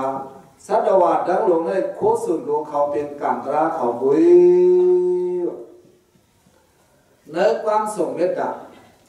อเวราหนตุสัพเพสัตตาอเวราหนตุอภยาปัสสะหนตุอนิกาหนตุสุขิอัตถนัมปริหารันตุทุกขโมยสัตตุยถาลัทธสัมปติโตมาวิกัจฉันตุกรรมสกาเนี่ยเปิดเตรียมมาพวกเป็นเปิดตัวไว้กันนะเพราะห้องหมอเพก็สั่นไล่ตาเดเปลี่ยนเมตตาเนี่ยจะเรียกว่าสี่ข้อสัพเพสัตตาอเวราหนตุอภยาปัสสะหนตุอนิกาหนตุสุขิอัตถนัมปริหารันตุเนี่ยเพราะว่าสี่ข้อเนี่ยเป็นเมตตาเป็นน้ำใสอันมุมมองความดีเปิดอเวราอย่าไปให้มีเข็มอภยาปัสสะอย่าไปให้มีดังหกเสืออนิกาอย่าไปให้มีดังขันเสือสุขีอัตถปริหาราให้ควันดูเก่ากว่าอะไรง่ายๆลงๆอย่าไปให้เลยสักควันเดาอะไรนั่นก็ได้สิอันนั้นเป็นเมตตาสี่ข้อแล้วเนี่ยผ่านแล้วเมตตาเนี่ยมาแทนกรุณาทุกขามุสันดูหันเราพ้นทุกขาลองทุกอย่างขันใจสิกันบ่ได้สิเป็นกรุณานะเขาจะบอกว่าหันคนเสียก็คำทุกคำยาวลงยาวข้างลงเอาไปไหนเพราะนั้นทุกขามุสันดูหันมาเสียเราพ้นทุกขาสิกันเลยจ้าว่าได้สิเป็นมโหสถที่มโหสถเจ้าของมีกรุณามากเพราะที่มโหสถมีกรุณากันสองประเดี๋ยวว่าออกความขอนั้นมาเลยเพราะเป็นนั้นก็ทุกขามุสันดูอันมันเป็นความเพียรเดินกรุณาแล้วในความเพียรเดินมุติตาสมาธิของยถาลัทธสัมปติโตมาวิกัสสะดูกาเปียงหาเฮ็ดมาอะไรว่าอะไรปองเปลี่ยนซะนั่นอย่าไปให้มันรู้อยากขาดยาสิให้มันขึ้นตามมาสิกรรมเลยจ้าวันนั้นพอได้เจออันนั้นเป็นความเพียรเดินมุติตาแล้วในความเพียรเดินอุเบกขาสมาธิกรรมสกาโคสุนดูเนี่ยเป็นกรรมตระวิว่าวันนั้นก็ไล่แต่เป็นเพียรเดินอุเบกขานั่นว่าก็เหมือนกันนะกรรมสกาว่าก็สัพเพสัตตากรรมสกาสัพเพปานากรรมสกาสัพเพภูตากรรมสกาสัพเพปุกลากรรมสกาสัพเพอัตตภาวะปริยาปานากรรมสกาเนี่ยพวกกูหาก็อันนอติสะแล้วในอติสะสัมผัสสัง12ก็สัพพะเอติโยกรรมสกาสัพเพปุริสากรรมสกาสัพเพอริยกรรมสกาสัพเพอนันติยกรรมสกาสัพเพเทวกรรมสกาสัพเพมนุสกรรมสกาสัพเพวินิปาติกากรรมสกาเนี่ยแปดปาลิก็เดียวปีนภายใต้ของเราได้ย่อไหนย่อแล้วมันสุดแล้วอ่ะเพราะเป็นนั้นก็หลายแต่ในเพศเดินรูปเป็นขานั่นสัพเพสัตตากรรมสกาก็เป็นสัตวะดังลงทั้งหลายดังโลกาในผู้สุนดูเขาว่าได้เป็นกรรมตระเขาเว้ยเพราะเขามีกรรมดีก็เขาได้สามดีเพราะเขามีกรรมห้าเขาได้ขันห้านั่นเพราะว่าซึ่งนั้นมาเพราะอะไรสิอุปาทานมีอยู่ที่มโหสถเขาสาวก่อนนั้นลดกว่าย่อมกว่าต้องใครมันย่อมเหรอเมื่อใครมันย่อมอยู่ซอกคำซอกนี้เราก็ต้องใครพาเขาเรื่องมันจะเสียว จะเสียเนี่ยน่าสัมภาระในตอนไปอ่ะที่ปางลงอันเป็นหน้าจ้องเงาสังหารจึงได้ที่ปางลงนั้นจะเสียพระนั้นขอทำขอตกจะเล็ดนะจะเสียเขาลักขึ้นที่ปางลงแต่ก็พ่อมาถามเจ้านี่ปานเจ้าเจ้าเขาวางเลยเป็นลูกหลานน้ำเมจิจิ๋มคุกคอยจากตัวเขาได้เขารู้หาพ่อเลยเป็นลูกหลานน้ำเมจิจิ๋มคุกคอยป่าทุกนี่ป่าได้เหมือนได้ค่ะมีไรค่ะแต่ตาก็นั่งมาทำจะเสียนี่เนี่ยมีไรเจอค่ะเอามาหินลูกใหญ่ๆมัดไว้คอโลกันเนี่ยเพียงต้นน้ำเลยเนี่ย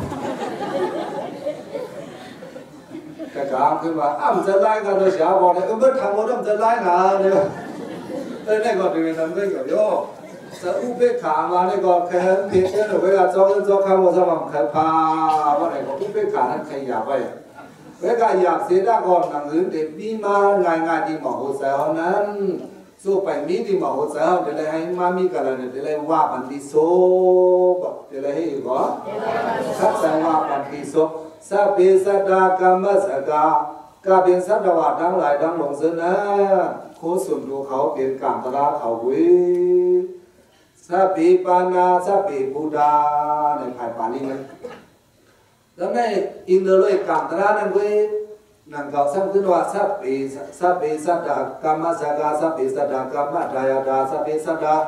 กรรมโยนิสัพพิสัตตกรรมปันดุสัพพิสัตตกรรมปฏิสรณานั่นจะเรียกว่าปันปาเสนะว่าเส้นนั้นยาวว่าไหนบอกผ่านใจในเขาสั่งว่าการเป็นสัตว์วัฏดังหลงดังหลายผู้สุดโลกเขาได้เป็นกามตราเขาเว้ยเสียจีวันเขาหลงผู้นั้นก็เป็นกามตราเขาเว้ยลองตั้งเขาก็เป็นกามตราเขาเว้ยอุ้ยลีเขาก็เป็นกามตราเขาเว้ยตีปึงอิงตีใจอยากคิดปึงเขาก็เป็นกามตราเขาเว้ยคำสั่งกับปึงสั่งเลยกามเขา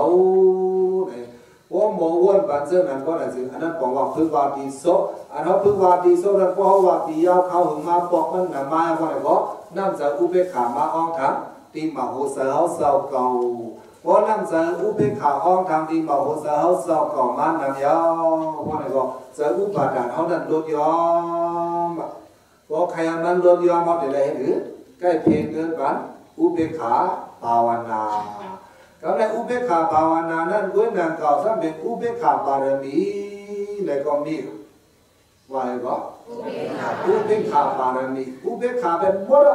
ที่สังก็อุเบกขาเอาว่าการเป็นการมันอะไรเป็นอะไรมันได้ผ่านไปได้ผ่านมันเอาหลังด้วยขึ้นพื้นสาวอากิติสาวยาสีอากิติพระเป็นสาวสาวโครามาในเมืองสาวเป็นมาเป็นสาวโครามาในเป็นสาวยาสีอ่อนปองนึงอากิติปองว่าสังหารในอัมพงลืมตัวมันจอมพงลืมจากมันจอมพกสงเกียรลองหงลองลืมวัวเท่าอันอยู่เศร้าหลงทั้งโลกาเนี่ยมีสองแสนกำพองสงลองหงลองลืมใครหันซื้ออย่าเสียงหลงเกี่ยวเส้นนั้นโยกำพองห้ามใจเส้นนั้นใครหงใครลืมจังโยไปก็เลี้ยวอยู่บ้านเส้นก็เลี้ยวเลยกินเส้นก็ซื้อเพราะว่านั่นก็อันเป็นอากิดีอันก็สูงเกี่ยวลองหงลองหรืออันสูงเกี่ยวลองหงลองหรือเจ้าอากิตีมาในมันจำก็สูงเกี่ยวลองหงลองหรือข้าอยู่ผิดเย่อะไรแก่ตราหังไว้เสนั่นถึงนักฟังเลยมีน้องยิงอ่อนมันดังมันในปากแก่ตรานั่นเถิดน้องยิงมันก็ขำเตะหน้าในปากซ้อมมันปากแก่ตราปีไอมันก่อนซื้ออากิดีก็ปากแก่ตราเผื่อถึงนี่แก่กว่าแก่มาในอาพวกก็เดือดสติน้องยิงก็เล่นเป็นตายตรงไหนน้องก็ให้อยู่ว่าเราไปแค่มาก็เอาเวลาเขี่ยเอาก็เอาก็แล้วเอาก็เอาละไปเอาก็เอาไอ้ล่างหุ้ยมาดอกกรรมมาสกาเนี่ยพาเป็นน้องยิงมาเนี่ยลักไปกว่ากลางคืนแบบหวานบกแทบดังตีปันน้องยิงมันหาดอกมันได้อีกแล้วใครเตะหน้าเฮิร์นก็เตะสาวหลวงมันก็กับหัวลองมาทำมันก็ลองเก่าห้ามเก่าเลยจะว่นคอนั่นเลยออกไปกับแดนน้ำใส่เมียวนั่นเป็นน้ำใส่อุเบกขาใช่ไหมน้ำใส่อุเบกขาบารมีว่ะสวัสดีที่ในเมืองเราแก้บารมีนั่นเมืองในเขาเราสันติเราแก้บารมีแก้สร้างบารมีมานั่นอุเบกขาบารมีเราเรียกสร้างมาอันเราสร้างมานั้นเป็นอุเบกขาบารมีเอาสติเจจิมโคของปีน้องสายเสื้อเงินสังสีอันสีเมียวแหละ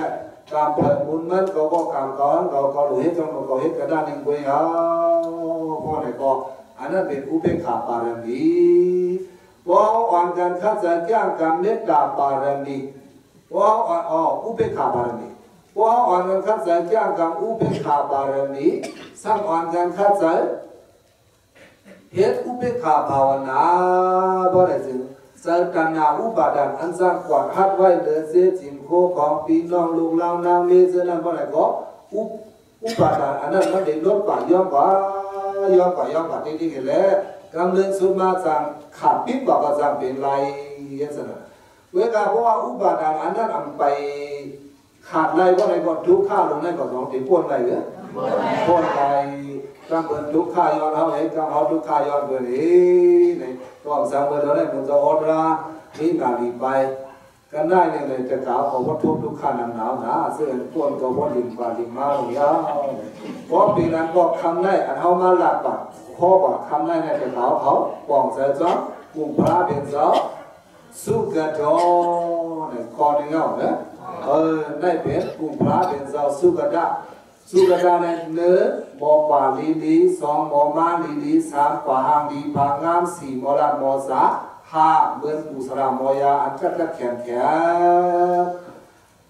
ยอดเบื้องเป็นปุสรามอยางกัดแข็งแน่เหมือนเส้นหลักที่หมอใจก้นหนึ่งก้อนแล้วก็อุปาทานมันแห้งแต่ในเส้นพิษเนี่ยนั่นก็อุเบกขาภาวนาใช่ไหมเมื่อเร็วนี้ก็แต่เขาเสื่อมมาในกรรมฐาน3 บาท 50ก็จะได้ก็เลยสั่งเสื่อมเขานั้น3 บาท 50เลยมาถ่อมตราทั้งเส้นจะได้ก็เลยสั่งการนาอุปาทานอันนั้นเขามีทั้งผ่าทั้งมันเว้ยก็อันเขามีนั่นเขาตึ๊ดก็มันขาดได้ว่าห้องตื้อก็แต่มันไม่ขาดเลยขาดแล้วว่าห้อง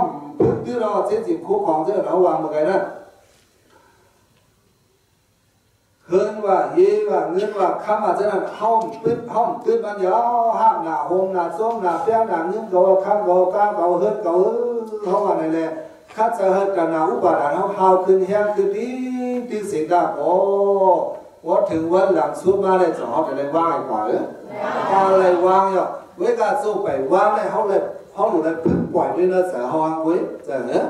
เดี๋ยวคู่เขาเสียได้ก็เฮ็ดแค่อาสาห้ามใจคู่ไอ้ว่ามันไม่ผมเจ้าเหี้ยหรอแต่พอเป็นนั้นมาก็อุเบกขามาได้ทำไปเข้าไปผัดนั้นก็ลูกพึ่งให้มองผัดด้วยเพราะอันเขาพึ่งให้ผัดด้วยนะเสือนั่นแหละก็อันนั้นเป็นอุเบกขาภาวนาโคเก่าว่าในเสียดายก็มันถึงโคสุเกียรติสุข้าวอันกันด้านหนึ่งกุ้ยมันกว่าจ้องเก่าในได้ข้าวทั้งสัมสระอันเด็กกว่าจ้องเก่าได้ข้าวทั้งสัมสระได้ว่านั้นได้เป็นกรรมตระของกันด้านหนึ่งในพวกหมูอ้วนปันเสนันก็อุบาทานเขาอันจางก่อนหัดพิษซับโคของเสียจิมบาลาโวไปสู้โคนี้นาเฮิร์นเปิดกินคิ้วลองได้ลองเขาเสนันก็ขาก่อนร้อยเลยว่าสายตานาอุปาทานอันนั้นนำก็ทุกข้านำก็ตานาอุปาทานเองก็ทุกข้าเองก่อนแล้วนั่งคือมันเด็ดด้านสวยด้านแถบจะเขาเอาพิเดินภาวนาเนื้อบางกรรมฐานในกุศลกาเมื่อถึงปีเฮิร์นปีเย่ก็อันกันเพิเดินอุเบกขาภาวนาสิสร้างอุเบกขาบารมีฮะบารมีจะได้บารมีเสียสมบูรณ์เทียมกันเสียวหัดเองมาผลในบ้านก็เรียนขันไว้สืบไปมาสร้างกังเวลา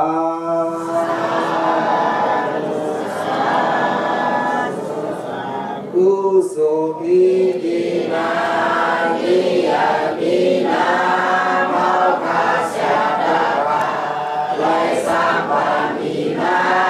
ไว้เสียงกำพาดาวเสียงดาวลงได้เสียงดีเสียงสาเสียงเสียงบุญเป็นยาสาวาในสัจจาวาอนันตสัจจาวา